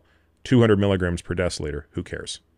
Doesn't mean anything. But there is a type of cholesterol that is carried in a certain so cholesterol, for the most part, that 200 milligrams per deciliter is your total cholesterol, is divided into 3 types of lipoproteins. A high density, each has a different carrier? No, that 200 is the aggregation of approximately 3 lipoproteins. High density lipoprotein, low density lipoprotein, and very low density lipoprotein. So if you look at your lab, you get a blood test done. If it's done correctly, a lot of them are not, but if it's done correctly and they do a direct measurement of LDL cholesterol, you will be able to add up the VLDL cholesterol, the LDL cholesterol, the HDL cholesterol, and the sum of those 3 will equal the total cholesterol. So if the total cholesterol is 200 and the HDL cholesterol is 70 and the VLDL cholesterol is 20, the LDL cholesterol will be 110. Yep. And of those 3 numbers, we would say the most important insight you could get would be to take total cholesterol, subtract HDL cholesterol, and that number is called non-HDL cholesterol. That number starts to become a pretty good predictor of risk. So total cholesterol... Because those are damaging in some way. Yeah, that's now telling you the total cholesterol content of LDL and VLDL, and those are the destructive lipoproteins. Now, an even better number is not how much cholesterol is contained in those 2 things, but how many of those 2 things do you have? And that's what's captured by ApoB. Can you explain that more? So each of those lipoproteins, the VLDL and the LDL, have a protein wrapped around them. That protein is called apolipoprotein B100, which is a very sexy name. It's abbreviated ApoB. So if you measure ApoB, because LDL and VLDL have one and only one apolipoprotein B100 on them, the ApoB number is the concentration of those 2 particles. And the gradient of that, the more of those particles you have, the greater the probability that those particles are getting into your artery walls. Got it. So the number of those do matter. And so Yes. if I just subtract out my HDL, Subtract your HDL from your total cholesterol, you get the cholesterol concentration of those two particles. And that's predictive of risk. But what's more predictive of risk is the number of those particles, okay, which so is ApoB. how do you, I don't know if this is going to be fruitful, but there's something in that math that I'm not following. So if I got back my cholesterol count and I look at them, I'd be able to tell of my 200, let's say, Yep. 110 are the two that are bad, but there's some total number. It sounds like you're It's a separate describing. measurement. You wouldn't impute it from those cholesterol. So you just have to go to ApoB. You have to get the ApoB measured. That's Got right. it. Yeah, Okay, it's so- another laboratory measurement Understood. that Okay. is unfortunately rarely done. Can you just ask your doctor, give me an ApoB measurement? or- Absolutely. Okay. Yeah. It's a relatively inexpensive test. It's about, People just depending don't on the do it. test, it's somewhere between $5 and $20. Do they not do it because they disagree with you, or they just They don't know. know? They don't know what it is. Troubling. Very. Okay.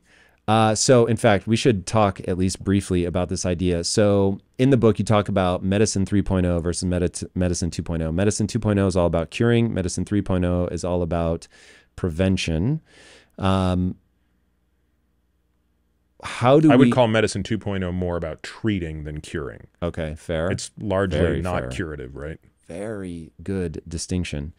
Okay, so if you were going to give me the little toolkit of medicine 3.0,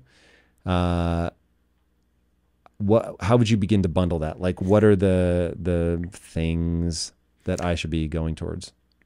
Well, again, to your point, so medicine 3.0 really says we've reached the limits of what medicine 2.0 is good for. Medicine 2.0 is really good at curing acute problems.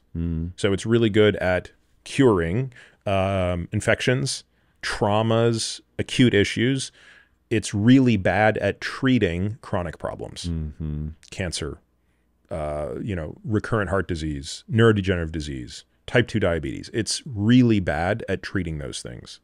And therefore, all it really does is prolong the period of time you have those things.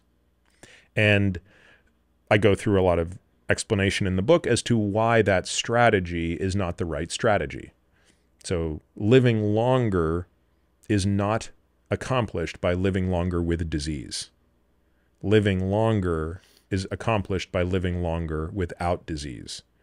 Once you realize that, you inevitably come to the obvious conclusion that a new type of medicine is needed, which must be focused on extending the period of time you do not have disease. And that word is prevention, which has been bastardized to mean virtually nothing because everybody talks about prevention, but it has no meaning, right? So true prevention has to start very early. True prevention needs a set of tools that medicine 2.0 doesn't participate in. Medicine 2.0, which is the medical system that every one of us who's trained goes through, is largely a pharmacologic playbook. If your mission is achieving excellence, you must support your body. Introducing AG1.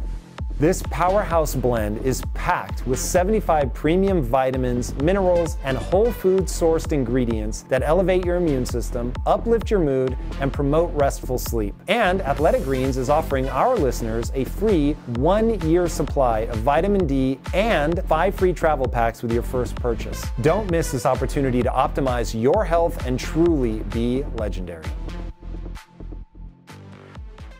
Now, you're going to get people who sit here and say, all pharmacology is bad, medicine is bad. No, that's not true at all. Pharmacology is wonderful. Pharmacology has done amazing things in medicine 2.0, and we would want to use all of those pharmacologic tools as needed in medicine 3.0, but it's literally, 1/5 of the equation. Where is nutrition? Where is exercise? Where is sleep? Where is emotional health? Those things are also needed to delay the onset of chronic disease.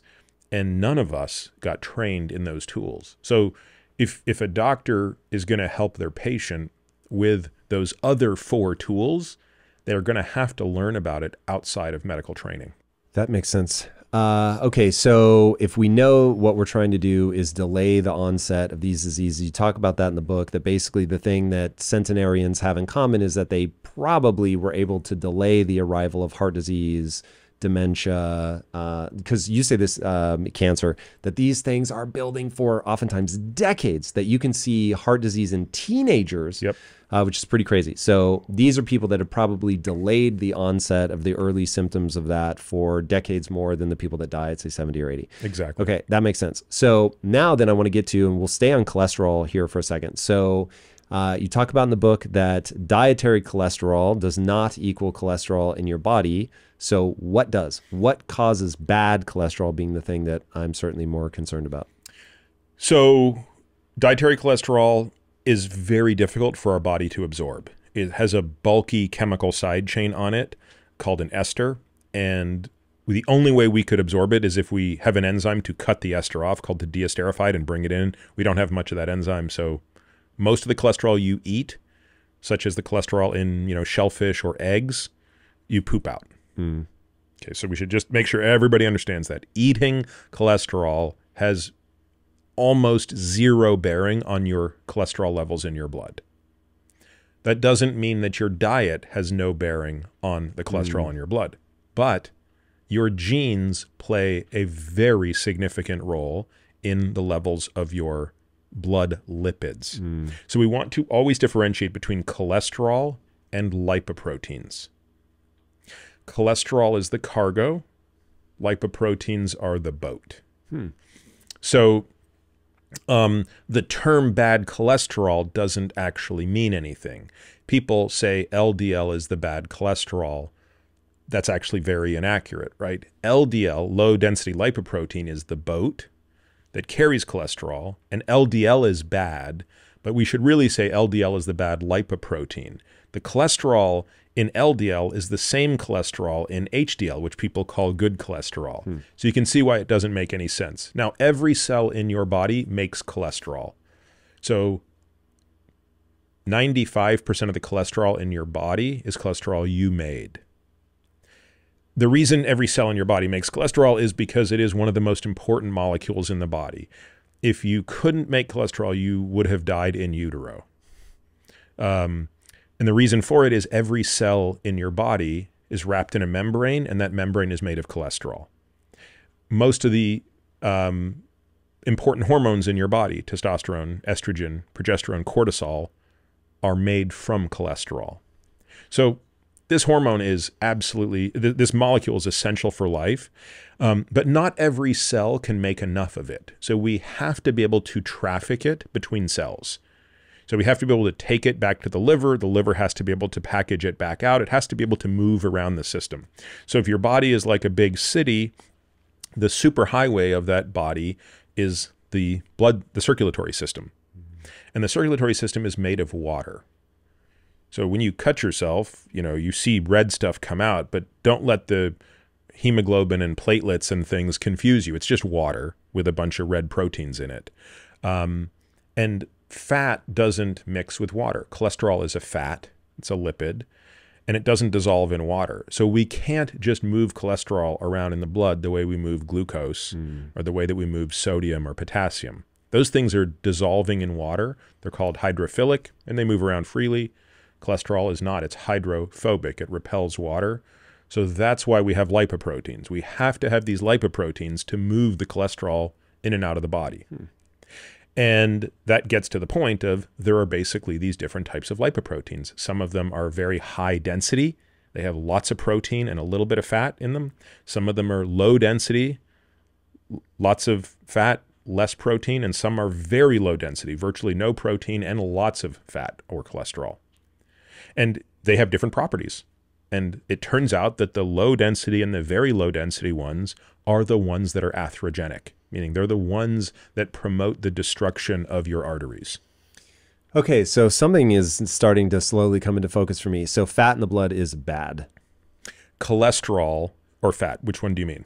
I mean fat. So when we talk about, if I'm understanding what you're saying correctly, there are 2 times now that fat getting loose has sounded like a problem. Well, let's not. So fat is rarely floating around the bloodstream for the same reason. But if a lipoprotein, if the very low density is indicated because it has very little protein and a lot of fat. Well, just when I use fat there, what I'm really referring to is triglyceride and cholesterol, but they're inside the lipoprotein. Why does it matter that the ratio of protein to fat starts getting low? It only matters in that that's how I'm describing why they're different in density. Got it. Yep. So it isn't that it is fat that makes them problematic. So what do they do? What's problematic is that the low density lipoprotein and the very low density lipoprotein are the only ones that seem to make their way into coronary artery walls or artery walls in general, and they have the potential to get stuck in there. So the high density lipoprotein. Like a shape thing?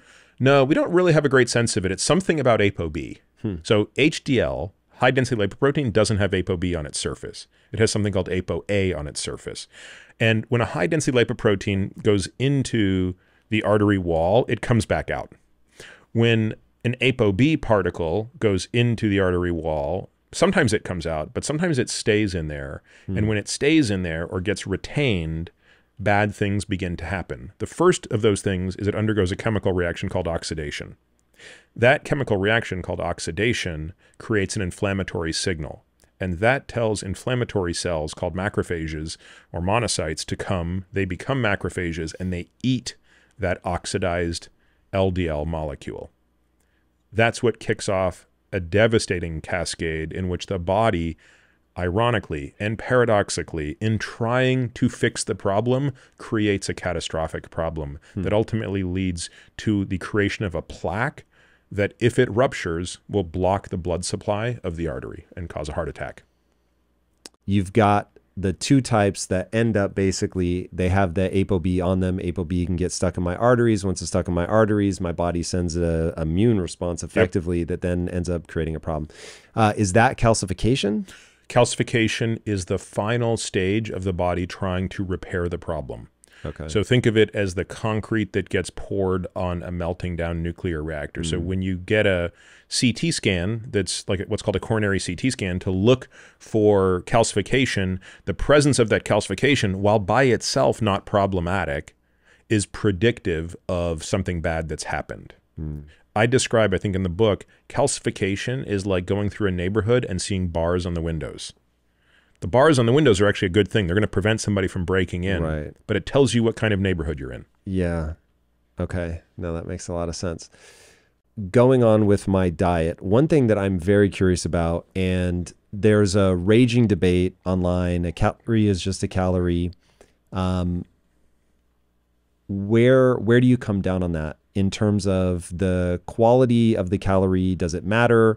If I'm eating, like if you agree that the quality of the calorie matters, but I'm still under eating, do I have a problem? So the calorie is a calorie discussion always needs some clarification.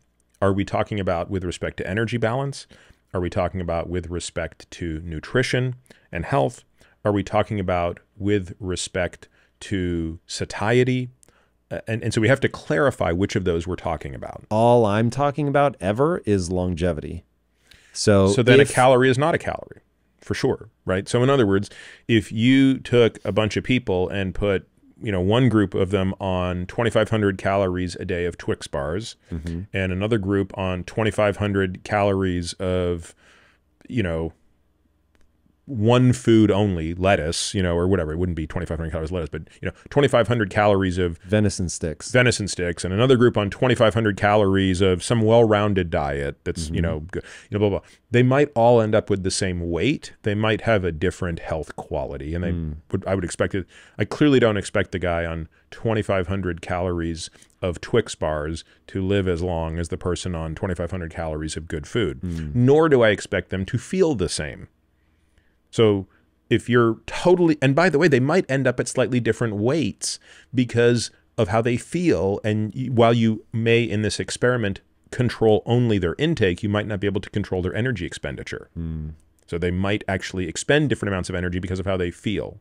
So the calorie is a calorie debate, I think, is kind of a silly one because a lot of times people are talking past each other when they're yelling at each other, and they don't understand what they're talking about. And so, you know, we just have to understand, are we talking about pure controlled, calorimetry, or are we talking about, in your case, what you're asking about, which is, I think, more important, which is health.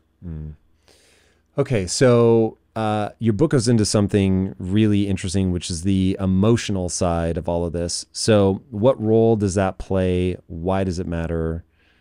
Yeah, just in a book about longevity, I was surprised to see that section. Happy, but surprised. Well, I think it's not a section that would have appeared in the first 5 years of my writing this book, right? Like, you know, we talked about this book took 7 years to write, and the first and second versions of this book were very different from the third version, which is the version sitting on this table. And I think when this book started out, it was a book about how to delay death. That was really what the book was about. Like, what do you need to know about heart disease and cancer and Alzheimer's disease and exercise and nutrition and sleep and this drug and that drug to delay death as much as possible? And the book really evolved into, what do you need to know to live the best life? And I don't think I could write about that without talking about a very important, albeit difficult to quantify aspect of health span, which is the side of longevity that refers to quality of life, without ignoring, by ignoring emotional health. It's what I consider one of the 3 pillars of health span. So physical health, right? All the stuff about your body, freedom from pain, strength, flexibility, movement, all those things. Cognitive health, the ability of your brain to work and to stay sharp and, have executive function, processing speed, memory, etc. But then there's this piece called emotional health. And so the last chapter of the book is really about that. And I think that had I not written that, the book would be very incomplete. So for you, is it about identifying why you do what you do? Is it about, the example that you give in the book is you healing your own trauma? What is the game there? Well, there's 17 chapters in the book, and 16 of them are, I think I'm, coming across in some way as an authority, right? Like it's being written as though at least I know what I'm talking about, and hopefully I do. But I'm writing it as the physician, and the last chapter is an area where I write it as the patient. So I talk about my journey over the last 5 or 6 years in kind of getting better in this dimension. This was always an area of my life that I think was lacking enormously. And as a result of that, I think the book has lots of patient examples, right? The book is written in a scientific way, but of course, you never tell a story without making a point, and you never make a point without telling a story. Well, the last chapter, I just happen to be the patient in it. And that's the way in which I walk through, hopefully, a conveying of the importance of paying attention to this. What I'm trying to figure out, though, is what is that a category of? So one thing I talk to people a lot about is meaning and purpose, talk to people about emotional control. But there's also the angle of there's going to be a cellular result of your thinking. And this is where it starts to get cloudy. And so there are people, I'll let them remain nameless, that I don't interview this type of person because I think they cross the line between thoughts become physical and getting into, now we're just making shit up so that you can think something and manifest it, or if you have cancer, you can think it away. Yeah. And so I want to know where is that line for you? You felt it important enough to bring it up in a book about longevity. Was it just, though, a quality, hey, I've told you how to get quantity, now I want to talk quality? Or No, I mean, I think there's several things, right? So start with the question as posed to me by Esther Perel. Have you had Esther on your podcast? I have, yeah. So people listening will be familiar with her. So, Esther posed this question to me many years ago, which is effectively, why would you want to live longer if you're unhappy? And that's such a obvious question, and yet I am amazed, absolutely amazed at how much I interact with people. Because remember, all I do is interact with people who want to live longer. That's my job. Everybody I'm talking to, everybody who wants to talk to me, always wants to talk about how to live longer, how to live better in some way. And yet, very rarely are they paying attention to this aspect of their life. What is their relationship like with themselves? How well, as you put it, do they understand themselves? What are their relationships with other people? How well are they able to regulate their emotions? How present are they? What is their sense of purpose? What is driving them? All these things. And if that house is in disarray, I would make the argument that living longer is a curse, not a blessing. It's a bold statement. But So push back on it. I mean, what's the definition of torture, right? Let's play a thought experiment. If I said to you, Tom, I'm going to grant you immortality in perfect health. So it's not going to be like Tithonius, where I let you live forever, but you age forever. That would be hell. No. I'm going to allow you to stay right like you are now. You're not going to get one more wrinkle on your face. You're never going to get a disease. Would you take it? Yes. I'm not going to give it to anybody else in your life.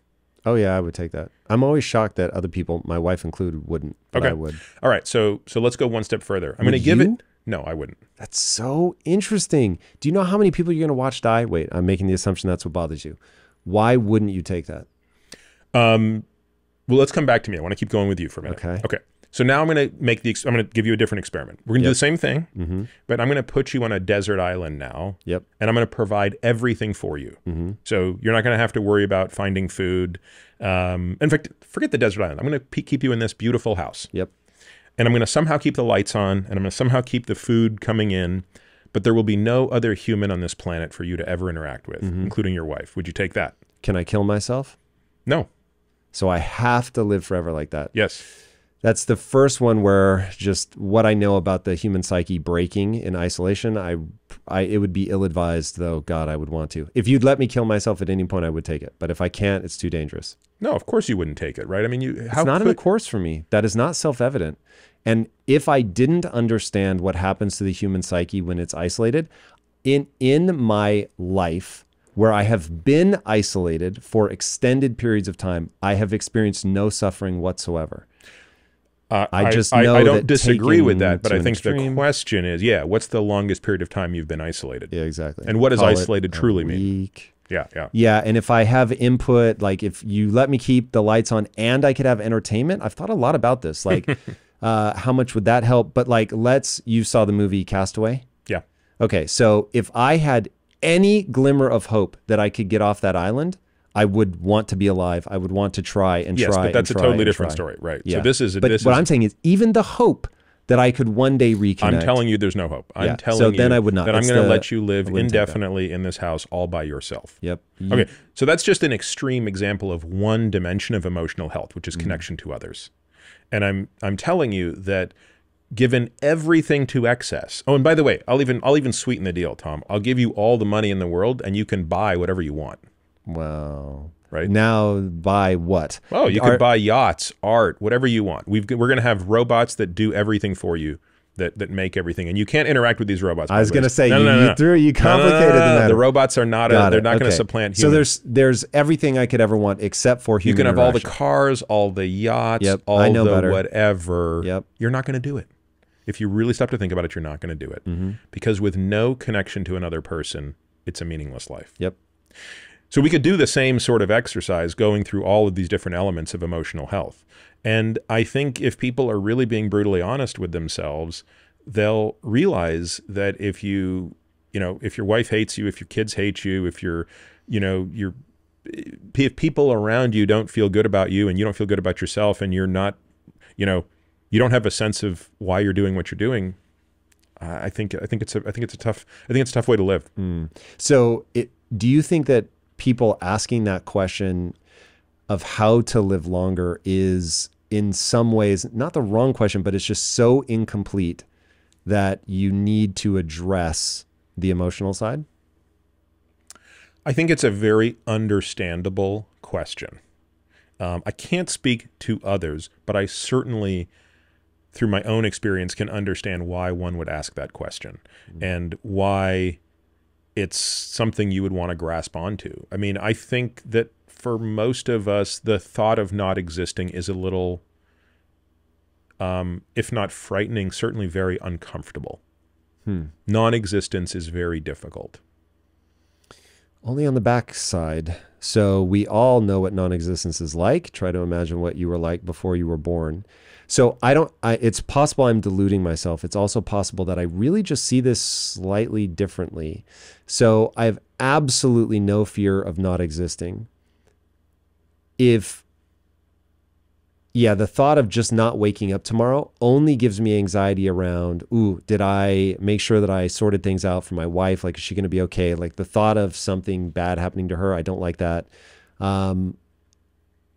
Knowing that I'm about to die would change my frame of reference so radically that it would make me immediately behave differently. So definitely a huge part of the way that I behave is predicated on that I have more time. I try to operate knowing that it's certainly not guaranteed. I could have an aneurysm and keel over and die before the end of this podcast. I'm very aware of that. The reason that this feels so important to me, and the reason that I was so glad you included it in the book, is that I think the only thing ultimately that matters is how you feel about yourself when you're by yourself. And if you have earned your own respect, I think that's hugely important. I just found it very intriguing that not a lot of people are going to cover that topic in your book. And I was wondering if it's just that, like, hey, make sure that it's worth fighting this hard to stay alive, and make sure that you're not just driven by the animal instinct to fight or flight. And basically you have a vision of your mortality that you're running away from, but you're never like figuring out why you live. Or is there also a sense of, if you're in that state where you're very stressed out, you're prone to anger, whatever the case may be, you're also shortening your life? Yeah, I think it's both, Tom. And I think that a lot of people are self-sabotaging without understanding why. So we have a lot of agency over living longer. I mean, if there's one thing I hope someone takes away from this book, it's how malleable their lifespan is and how malleable their health span is. But you have to do things to get that. As you pointed out at the beginning of the discussion, there is no easy way to do this. There's not a pill or a specific workout or a superfood or a supplement or whatever that's going to make all of this easy.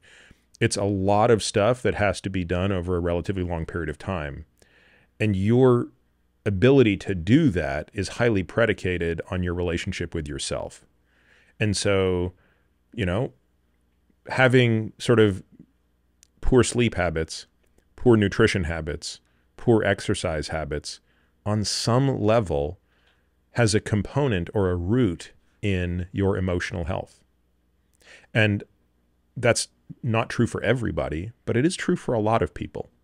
I see this constantly in my patients, right? I see patients whose own story, whose own narrative is partly an impediment to their actions.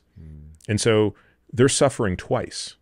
They're suffering in that their failure to take actions, or their actions that they're taking, for example, drinking too much, are going to actually shorten their life, but they're also going to decrease the joy of their life and the harmony of their life for whatever period they have. So let's say that we do everything right. Let's say we've got meaning and purpose. We have dealt with our emotional difficulties. We have identified, and this is actually something that's really important that I took away from the book. You really have to figure out what of the horsemen is coming for you. What agent of death from a family history, genetic makeup, lifestyle, all of that, which one is most likely to come and get you? I think that's very important. It might be worth actually recapping who the horsemen are. We've touched on them, I think all of them, but we didn't name them as like, these are the horsemen. Might be worth doing that. But so you're doing all this. How long can we live? Like, is it really like, we're already there? It's like 122 and I hope you get there, my friend, and follow the book and you'll get to 122. Or can we actually push this farther? Based on what we have today, I don't see us exceeding the human record for longevity. I think to go beyond that would require a technological breakthrough. So I would never represent that doing everything to the max with respect to perfect nutrition, perfect exercise, perfect management of the horseman through all means necessary, that's going to get someone to exceed that level. My thinking of this is that, we might have 10 years of stretch, which is a huge amount if you really stop to think about it, right? If your, life expectancy is 82 and you make it to 92 instead. And their quality. Exactly. And that's the point, right? Where I'm really confident we have the capacity to change it is on quality. And, I said to you, everybody comes to me on some level and they want to talk about longevity. But when I really probe them, what they really mean is health span. They don't care as much about how long they live. They really care about the quality at the end of their life. I care about both, to be really honest. As do I. Health span would be, if I don't have that, it's all meaningless. I totally agree with you. I would pay almost any price to live longer. And so for instance, the question that you asked, like, I would, even if there was an apocalypse, as long as there were some other people, even if it killed everyone I knew and loved, which would be brutal, man. Like I am into my wife in a way most people just are not into their significant other. I can tell by talking to them. And even that, I would, if a meteorite hit and it was like, your wife is going to die, but you can live, I'd be like, yeah, I want to live. So my wife wouldn't, though. She's like, if you die, I'm going. That's so interesting. I can't wrap my head around that. It depends on my kids, but yes, if my wife and kids were not on this earth, I wouldn't want to be on this earth. But what would happen if, God forbid, Peter, God forbid, I don't have kids partly because I am so afraid of how devastating it would be if they died. But if they died, would you want to die?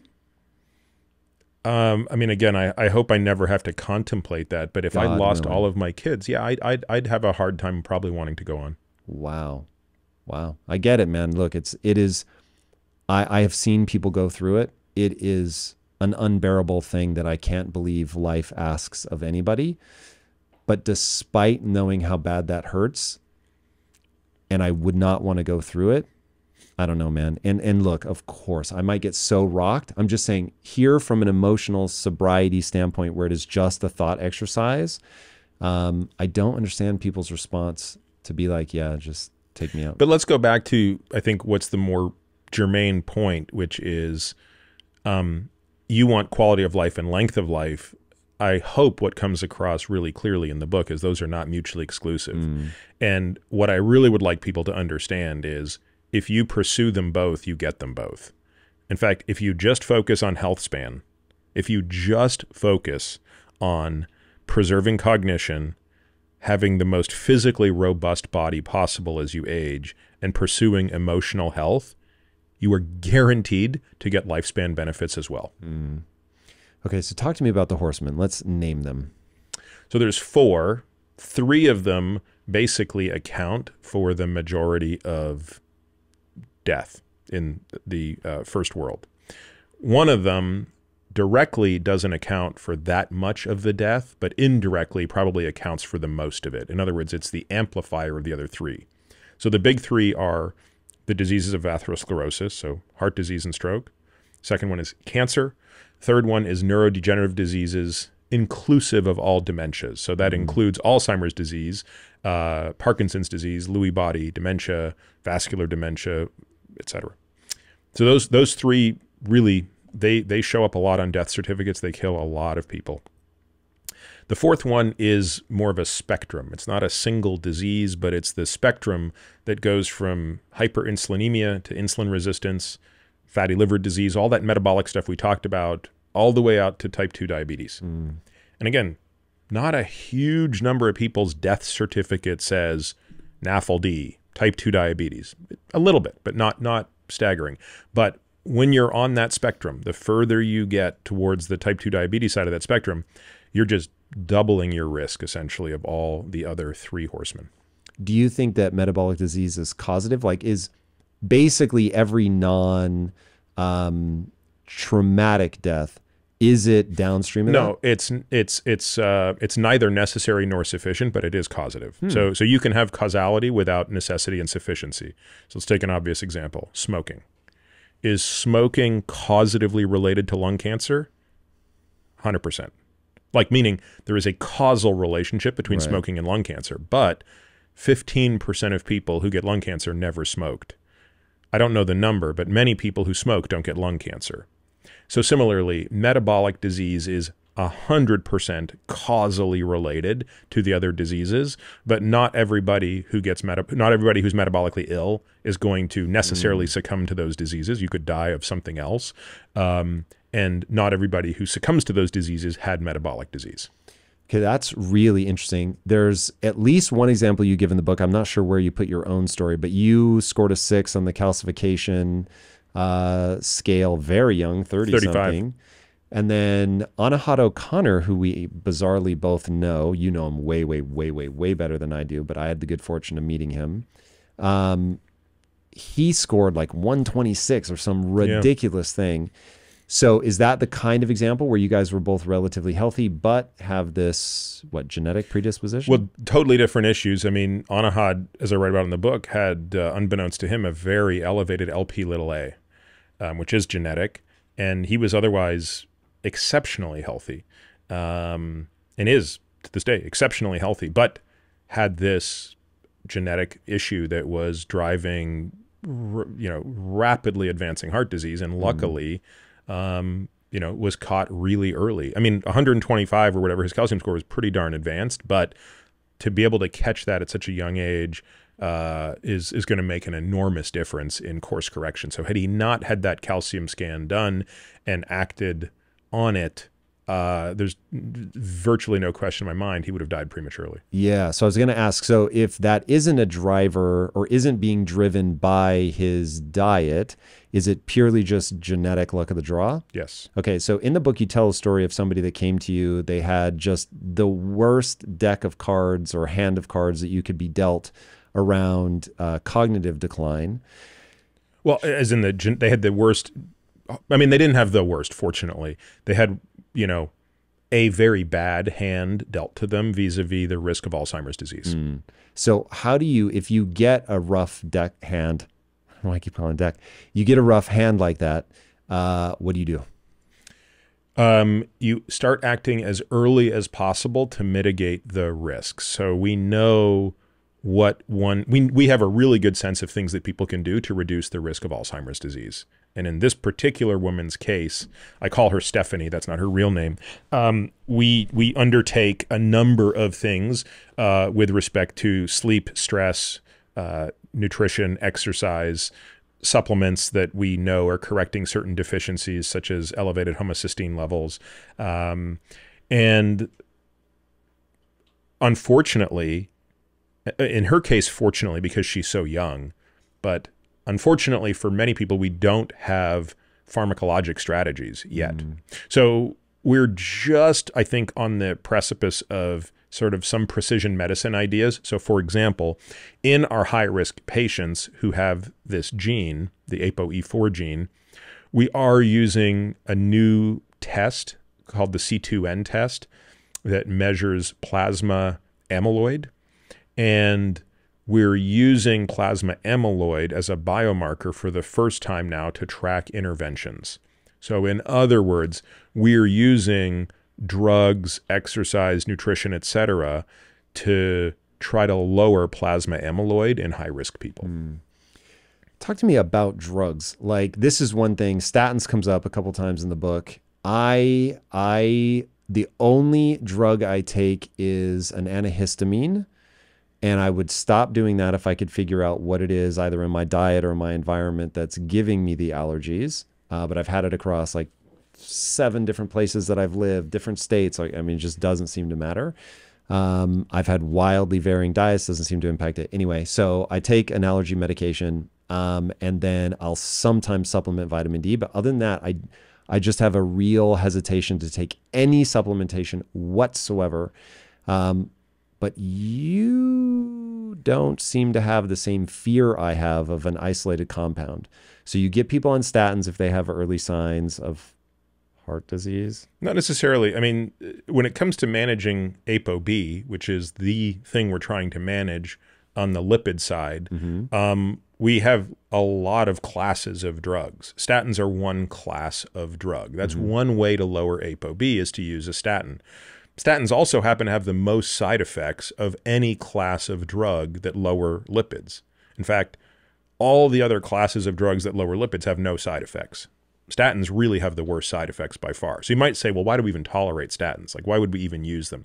We use them because we have the most data for them. They are very efficacious, though not the most efficacious.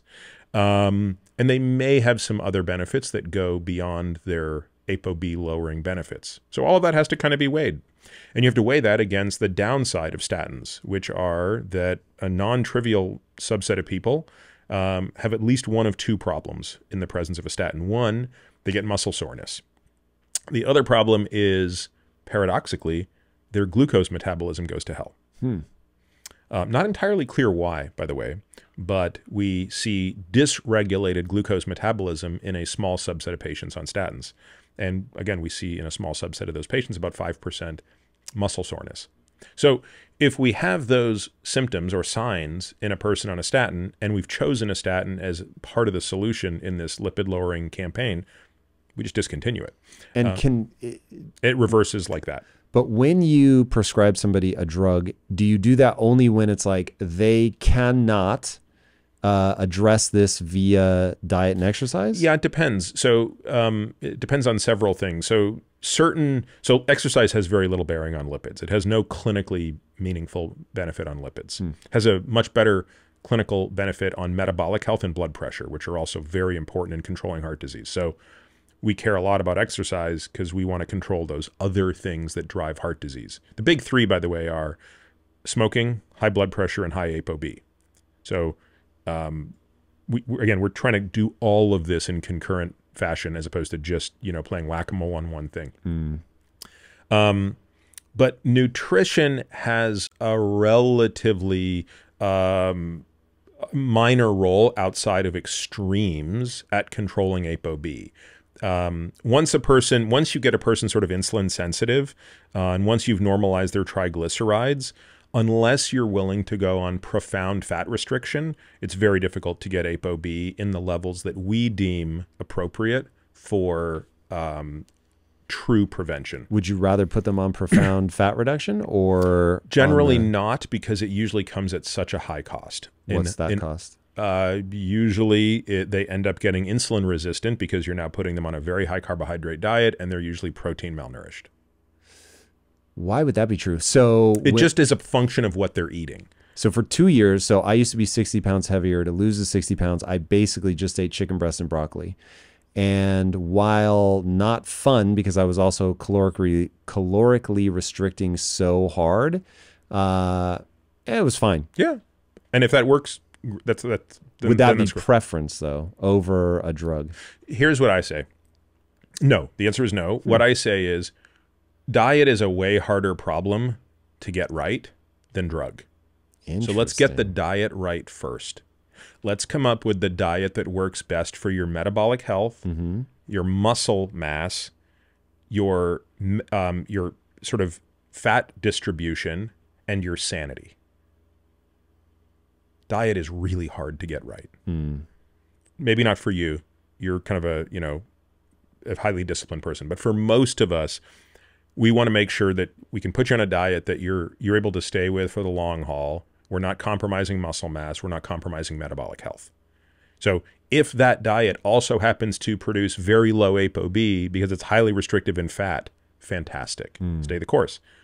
In my clinical experience, taking care of lots of patients, that's not the case for most people. For most people, the diet that produces optimal muscle mass, really good metabolic health, and is something that they can tolerate for a long period of time, it's not sufficiently reduced in fat enough to have a meaningful impact on their lipids. And therefore, if we want to get ApoB low enough to really get into major prevention territory, we're going to need a drug.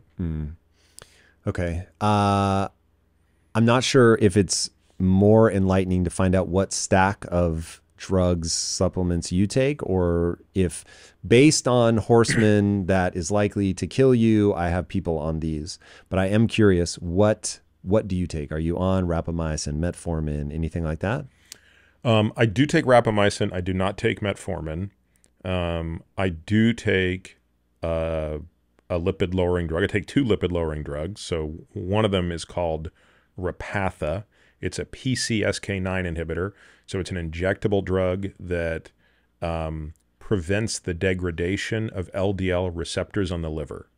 So that's specific. Very specific. So it's a very clean drug, has no side effects, works incredibly well. It's the most potent lipid-lowering drug we have. Did you have a genetic predilection to something that made this necessary? I mean, I just only in that I have a genetic predilection to heart disease. My family history is abysmal for heart disease. So, once that came into focus for me, I was very clear that I was going to do anything and everything to at least take that off the table. Right. And that basically means not smoking, not an issue, having low to normal blood pressure, fortunately not an issue, and having physiologic concentrations of ApoB, meaning lowering my ApoB to the level of a child. Okay. And are you able to get to that, or is that what this injectable is for? I use these drugs to do that. Got it. Does rapamycin help with that? No. So what's rapamycin about? Explain what it does to people. Well, I think that's a bit of a TBD right now. I mean, we know what it does in the on-label use. So on-label use of rapamycin, which is, taking kind of a medium dose every single day, is an immunosuppressive dose. And that's how rapamycin was approved in 1999 by the FDA for use in patients with solid organ transplants. So when you have an organ of somebody else put into you, your immune system naturally wants to destroy that organ. So patients who get organ transplants, kidneys or livers or hearts or things like that, they have to be on a cocktail of drugs to suppress their immune system, specifically their T cells, which are the cells that would normally be going after viruses, but now they're going after the organ. So that's nothing to really do with how we're thinking about rapamycin, as we're thinking about rapamycin through the lens of what's called geroprotection, which means you don't really have a very specific disease you're treating. You're more broadly targeting the process of aging at the cellular level. And there, based on a lot of animal data that's very compelling, it appears that rapamycin does indeed provide geroprotection. But it's very unclear as to how to dose it to get that. And how you dose it in a mouse probably isn't how you should dose it in a human. But we don't really know. So if we don't know, why am I doing it? Yes. Yeah, I guess I'm steeped reasonably well in the literature, and I have a strong enough conviction that the way we're dosing it for this purpose has a much higher probability of being valuable than not. But I'm going to be very quick to abort in the presence of new information. Just as new information that you see in the literature, in your blood, both? All of the above. New studies coming out. There's a very important study coming out in 3 years called the Dog Aging Project, I believe it's called. Yeah, Matt Caberlin. Matt Caberlin, yep. I had him on the show. Yeah, so very interesting. So if I remember right from talking to him, basically we're trying to get out of mTOR more or less, which is my big fear with my diet, because I eat so much. I mean, so much has changed in my mind since reading your book, but I eat so much protein, animal protein specifically. I imagine I'm in mTOR all the time.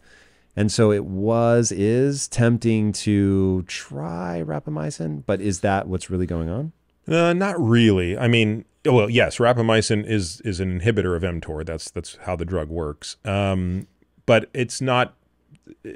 When you eat protein, the activation of mTOR is relatively short. So, but if you're eating it all the time, wouldn't you then presumably just constantly be stoking that fire? Not necessarily. I mean, even if you eat like I do, which is no intermittent fasting, there's still 14 hours a day I'm eating nothing, right? So, and again, amino acids do not stick around very long in circulation. So, they're coming on, they're stimulating mTOR, and then they're gone. if mTOR, if rapamycin's benefit is through mTOR inhibition specifically, it's probably more through the inhibition of chronic elevation. Okay. And who knows? There may be tissue specificity. It may be more about what it's doing in one part of, in one tissue versus another. It might not be in the muscle. It might be in the liver. There are a lot of unanswered questions here, which is why I think the work Matt is doing is really important.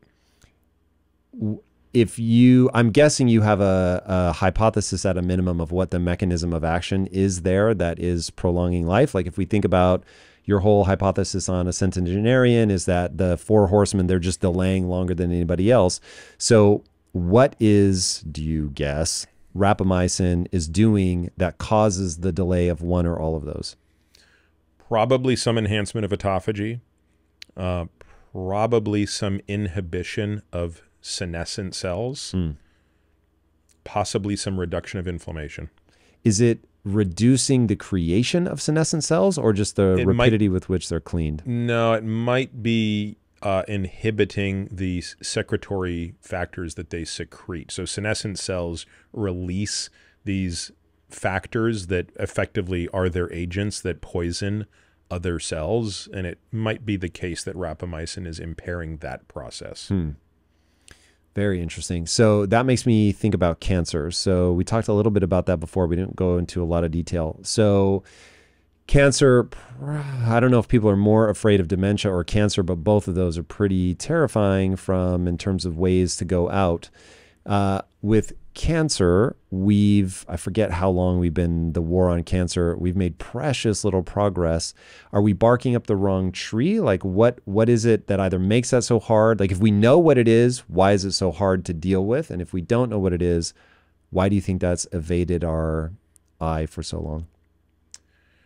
Well, it's a really good question. You're right that we have made scant progress in the most important metric of cancer, which is overall survival. So if you think about it, for everybody who gets cancer, we should be asking the question, how likely is it that they will not die of the cancer that they just got? Another way to think about that is how likely are they to be alive in 10 years? If you're alive in 10 years after getting cancer, that cancer is unlikely to be the thing that kills you.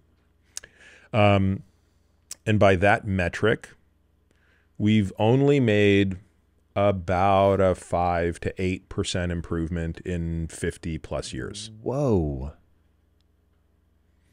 And that improvement has been largely in some very specific cancers. So that's not like across the board, we've gotten a bit better. It's like, no, we got a lot better in a couple of cancers, namely leukemias and certain lymphomas, a couple of other esoteric cancers like testicular cancer.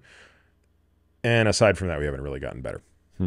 Now, very recently, there's some exciting news that does seem more applicable to a slightly broader array of cancers, which is a form of therapy called immunotherapy.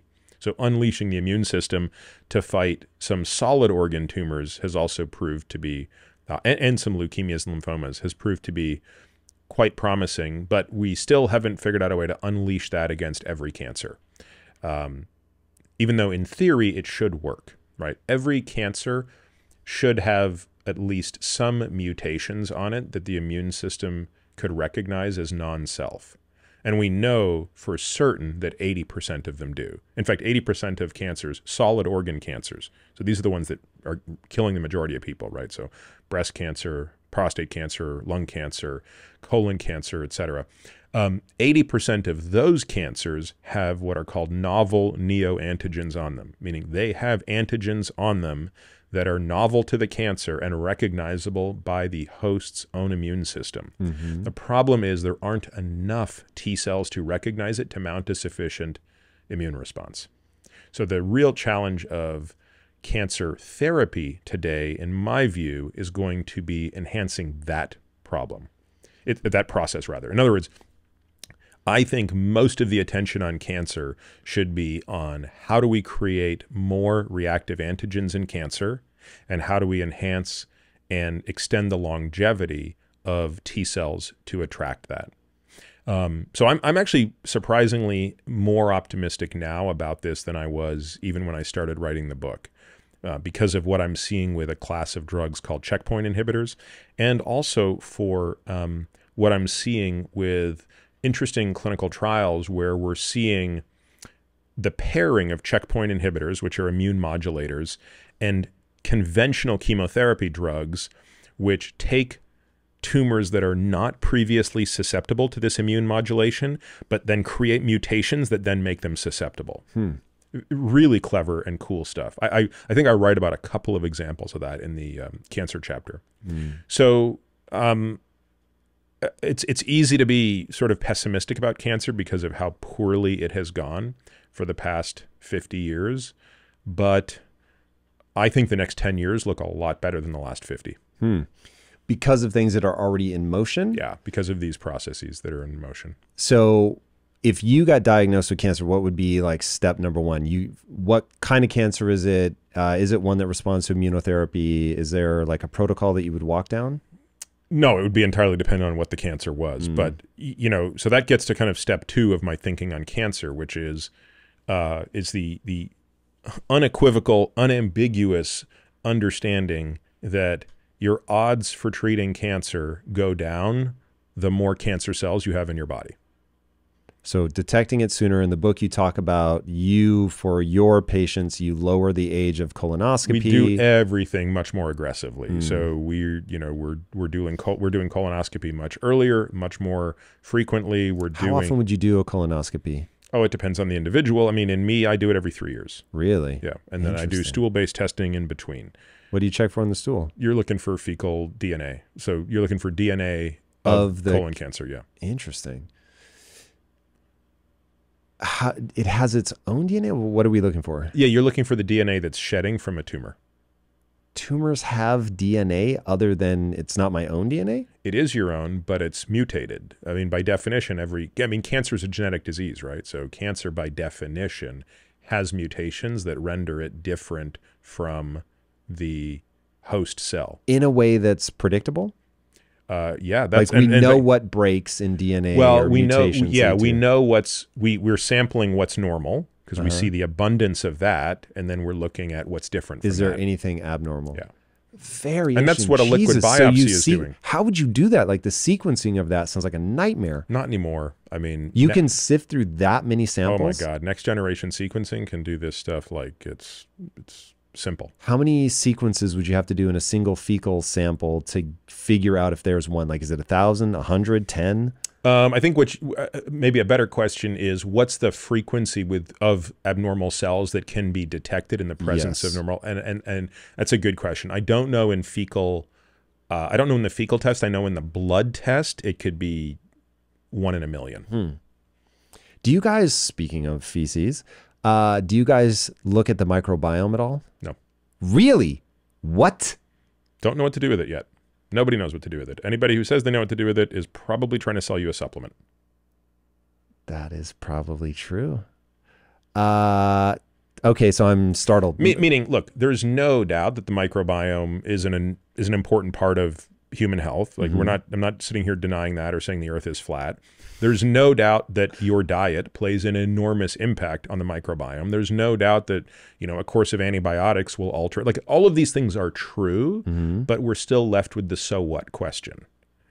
I've yet to see an example of where someone can show me that I have a person in whom I detect a problem, I check their microbiome, I make an intervention in response to it that I wouldn't have otherwise made that fixes the problem. Wow. I just don't see those examples.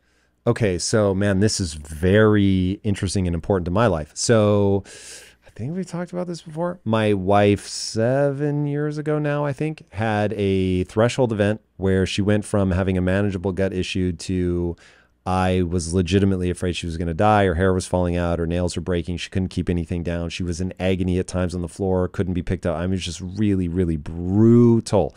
She had to do things like swallow cameras, colonoscopy, endoscopy. She did fucking everything.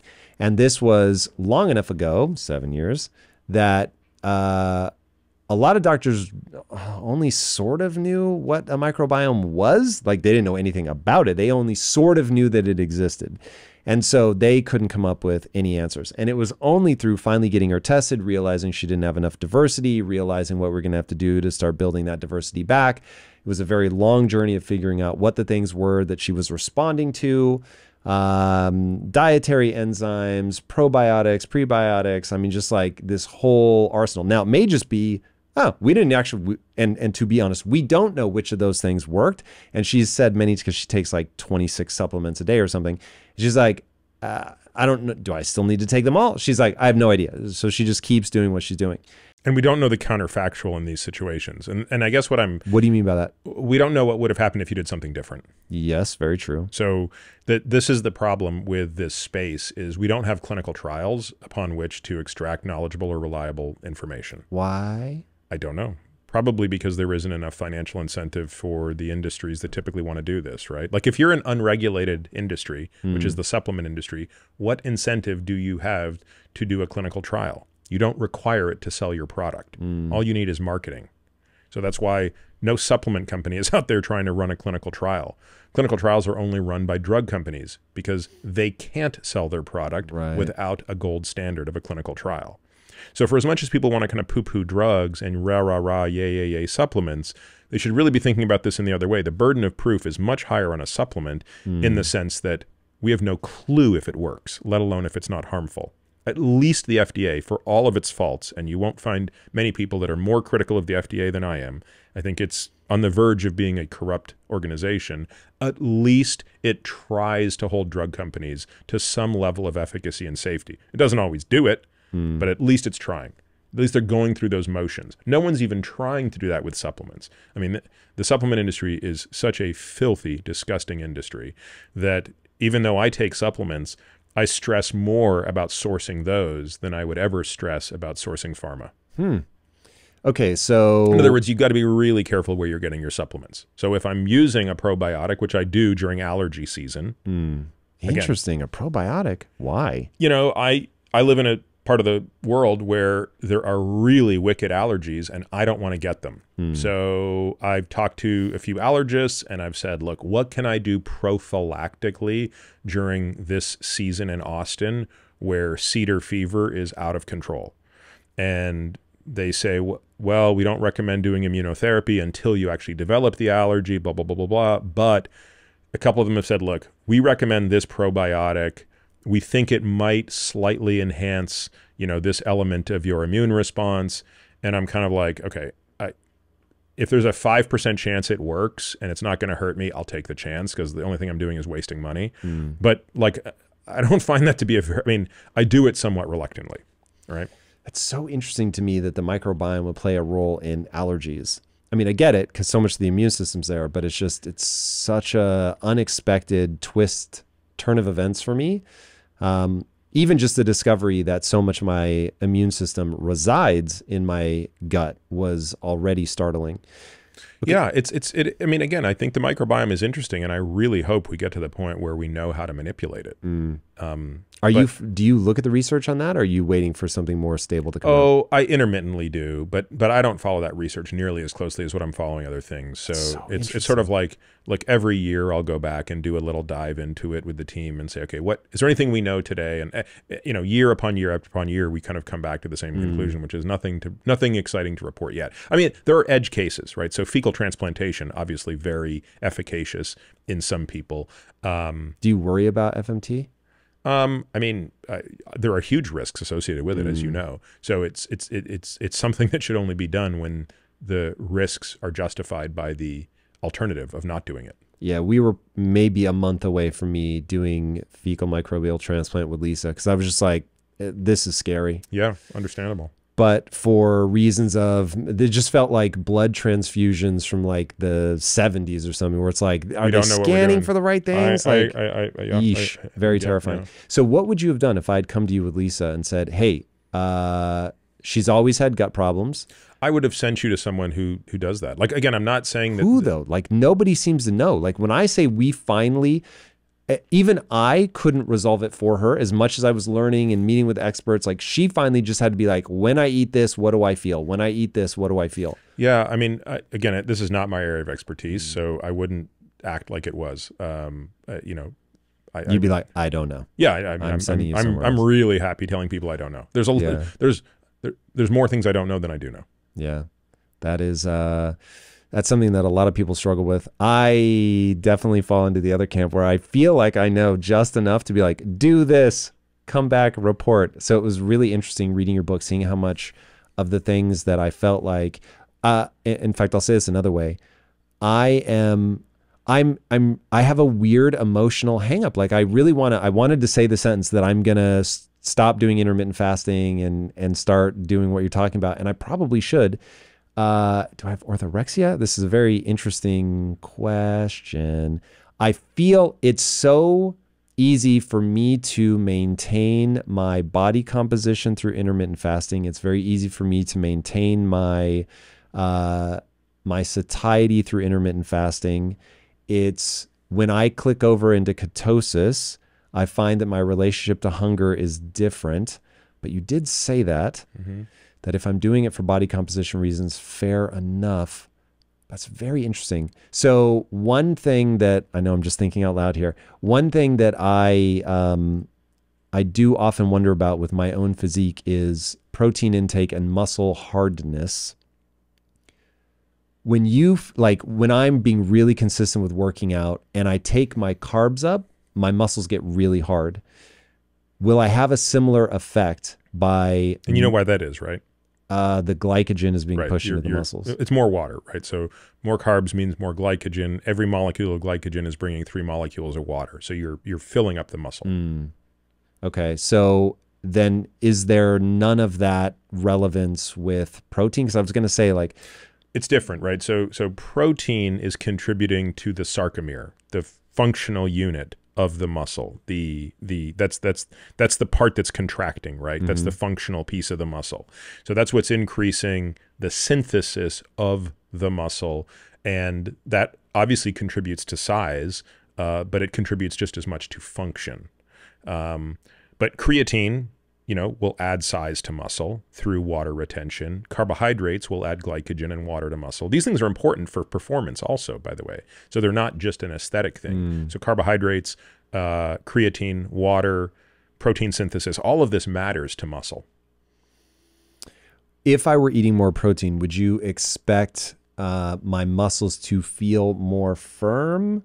What am I going to be able to increase my strength more? Like assuming that I hold my workouts the same, because I'm trying to think through, do I change my diet or do I just keep doing what I'm doing now? What I'm doing now is easy, but I always thought I was getting autophagy. So it depends. I don't know how you're working out. So I don't know right now what you're limited by. Are you limited by amino acids, or are you limited by progressive overload? Or are you limited by some other factor? So meaning I'm not overloading the muscle enough. Yeah. Are you putting enough stress on the muscle or not? Do you have a high enough testosterone or not? Do you have enough amino acid or not? Any of those things can be the bottleneck. And are you at the limit of your genes, right? Like all of these things start to matter. Now, my guess is virtually nobody is at the limit of their genes except for bodybuilders. So I'm not at the limit of my genes. What am I at the limit of right now? Probably, and I'm not at the limit of protein anymore. I'm probably at the limit of how hard I'm willing to train, how much I'm willing to train. And I'm probably at the limit of testosterone as well, because my T is pretty low. So I can't answer the question for you, what is more protein going to do? Because I would need a lot more information to understand like how you're training, what's your training volume, what's your training intensity, and all those factors. Okay. So one thing while I have you that I will say is my limitation. When I think about what holds my physique back, I get injured a lot, and I get injured in a very specific, repeatable way, which I think has to do with stability, which you cover in the book. So I have a very weak middle back, and I compensate for everything by shrugging my traps. So it almost doesn't matter what I'm doing. Brushing my teeth, I will suddenly realize, Jesus, and I have to like remind myself to, I think it's retract my scapular. Like I'm pulling that sort of mid-back girdle down. In the book, you go into how you can rewire the way that your brain has learned to control your musculature. What is that process? I have injured my trap. You're going to think I'm exaggerating. I've injured my trap 115 times. over the 20 years. When you say of working injured out. your trap, say Sent it into spasm. So where I can't turn my head or I can't tilt my head. Literally last night in bed, I was rolling over. So just adjusting my posture and it went. And I was like, you've got to be fucking kidding. And so then I couldn't fall back asleep because I could just feel it tightening and tightening and tightening and tightening. That is the thing that has held me back forever. It's the first injury I ever received. The first day in the gym doing an overhead press, it went, and I thought I was dying at that point. I was like, what the fuck? Yeah, I've injured it probably at least 115 times. Again, it would be impossible for me to kind of give you the diagnostic here, but I think if you think about the way I kind of go through that stability chapter, it starts with respiration. So the first thing we'd have to understand is, what's your respiratory strategy? So are you overinflated, underinflated, chest breathing only, abdomen breathing only, all of these things? Are you chest out? Are you hunched over? Like, you'd want to go through, how do you correct your respiration strategy? And then you'd want to look at, do you have, for example, segmental control of your spine? Most people do not. I can't imagine. Yeah. So until you have segmental control of the spine, you are always going to disproportionately put force at various hinge points in the spine. Do you have thoracic mobility of your spine? Sounds like you don't have thoracic mobility of the spine. Do you have What is thoracic mobility? So are you able to rotate through the thoracic spine? So you have a cervical spine, thoracic spine is the longest segment, and then the lumbar spine. So most people don't have segmental control. Like people that like twist themselves on a chair, that kind of thing? Like, how would you do that? Yeah, but if you do twist, where are you twisting through? Where is the torsion? What part of the spine? For me, almost certainly lower back. Exactly. That would be the most common. So most people are excessively applying torsion in the lumbar spine, and you want to be able to dissipate it through the whole spine. Also, when you talk about the flexion extension of the spine, and by the way, we made a bunch of videos, like, because you can't explain all this stuff in words. So in the book, there's a link to like videos where I go through what these things look like. But, you know, being able to do a segmental cat-cow exercise is a really good way to see if you have segmental control of extension and flexion of the spine from head to tail. So, you know, then we get into sort of, do you have scapular control through the full range of motion, through all four phases? So protraction, retraction, elevation, depression. Again, very few people can control their scapula through those things. So stability and movement are, you know, intertwined very intimately. And if you're trying to unpack these injuries, you generally have to go back to the breath, training yourself how to breathe properly, training yourself how to move properly. And there are two schools of thought that I have relied on very heavily in my journey here and that of my patients. And that one is called Dynamic Neuromuscular Stabilization, DNS. The other is called Postural Restoration Institute, PRI. Bringing everything that I've learned from this conversation and the book today, tell me if this makes sense.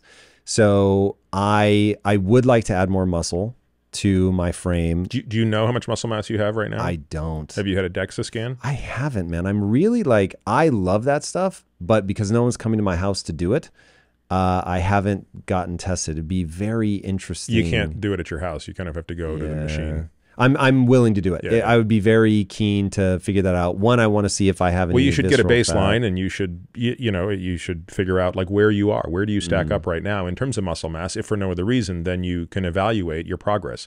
If you, let's say you test your ALMI, it's at the 70th percentile, that's great. But do you want it to be at the 80th percentile? Well, this way you can figure out if the changes you're making are going to move you in the right direction or not.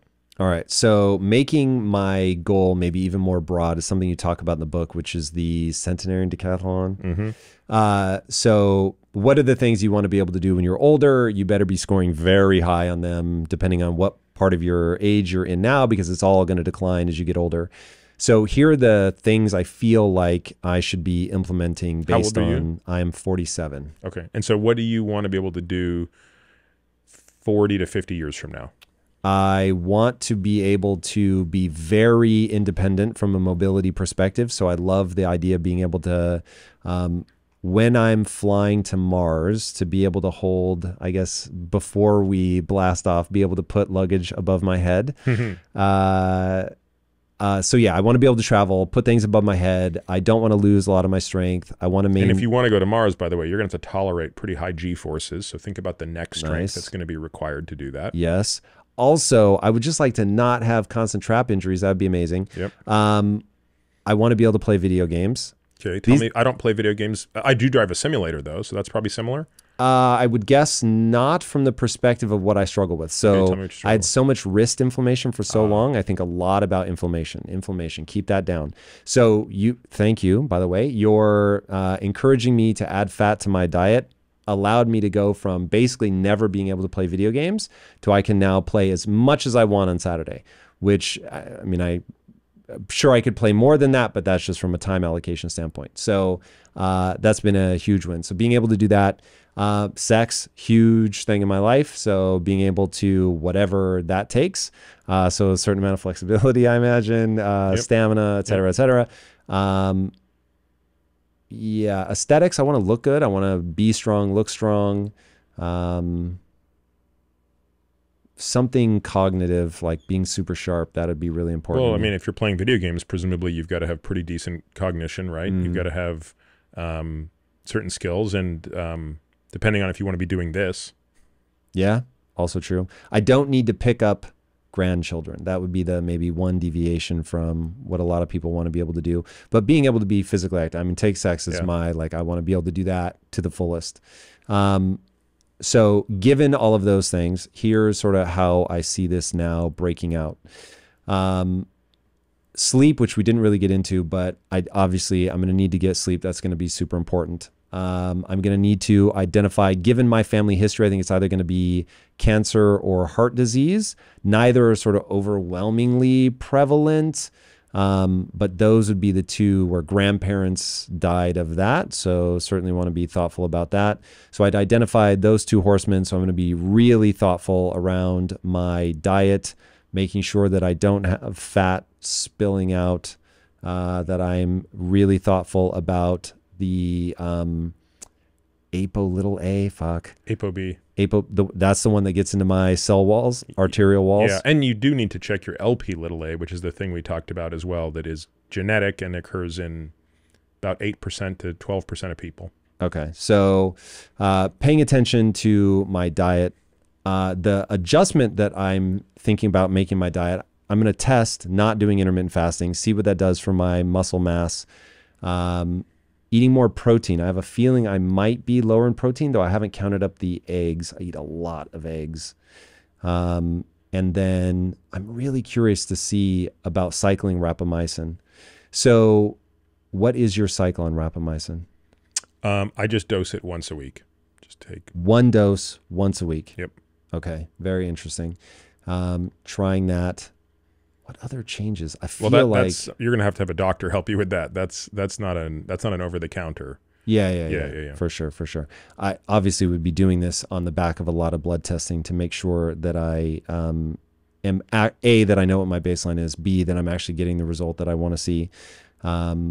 So yeah, looking at the number on the cholesterol that we were talking about earlier, grip strength is going to be one. Again, not sitting around with one of those like little grip squeezers, because that's not really what it's about. It's how do you develop grip strength? You develop it by carrying heavy things, right? So, this morning I was deadlifting, and because I was doing it in the hotel and I didn't have chalk, I was failing in grip today. Like, it's actually funny. My hands and my forearms are still sore 5 hours later because I was really at the limits of what I could do without chalk, and I didn't have anything else. So yeah, I was deadlifting, but think about how much I was doing for my upper body, even though that's a lower body activity. Doing farmer carries, something I love doing. I mean, I'm always trying to figure out a way to use my upper body to maximize the relationship between grip and shoulder. So think of it less as like very specific tests that you do, and think of it more as the broader activity you need to do to produce that. So grip strength is just an integral of upper body strength. All right. So if that is my sort of fumbly way through the changes that I'm going to make, if somebody wants to outlive and they come to you at that cocktail party and you just cannot get away from them and you have to answer the question in a succinct way, what do people need to do to maximize the human life expectancy? There is no sentence I can give any person to tell them what the prescription is, right? I mean, if I could, I wouldn't have written a 500-page book. There's no chance. Believe me, I didn't want to write I wasn't looking for things to do, right? The reason this is complicated is that it's complicated. And two people can have two very different prescriptions. You know, if I'm at that cocktail party and the person I'm talking to, after a few minutes, I figure out that their biggest issue is that they're not sleeping, you know, or that, you know, they're sleeping 4 hours a night. Nothing else. I'm not going to really waste time talking about protein with them. We've got to figure out why they're not sleeping 7 to 9 hours a night. And how much of that is sleep hygiene? How much of that is underlying pathology like sleep apnea or restless leg syndrome? How much of that is alcohol? How much of that, like you have to get to the root of that problem. But if you're sleeping 4 hours a night, that's the elephant in the room. If you're not exercising at all and you're sleeping well and you're sort of eating okay, like none of that other stuff matters. You need to get exercising. If you have type 2 diabetes and metabolic syndrome, you know, we have to get you exercising and changing your diet and all those other things. So again, I'm not being difficult because I don't want to give glib answers. I'm not giving a glib answer because there isn't one. Very fair. All right. Where can people engage with you to get the non-glib details on all of this? I think if you go to our website, peterattiamd.com, and sign up for our free newsletter, you'll very quickly get brought into our world where every Sunday we're going to spit out something that me and my research team have written on all these topics. I love it. All right, guys, if you haven't already, be sure to subscribe. And until next time, my friends, be legendary. Take care. Peace. Click here to learn now the top 5 foods you should never eat. I have done the vegan thing. I have tried the low protein thing. It will provably make you feel like crap, which will make you wish you didn't live longer.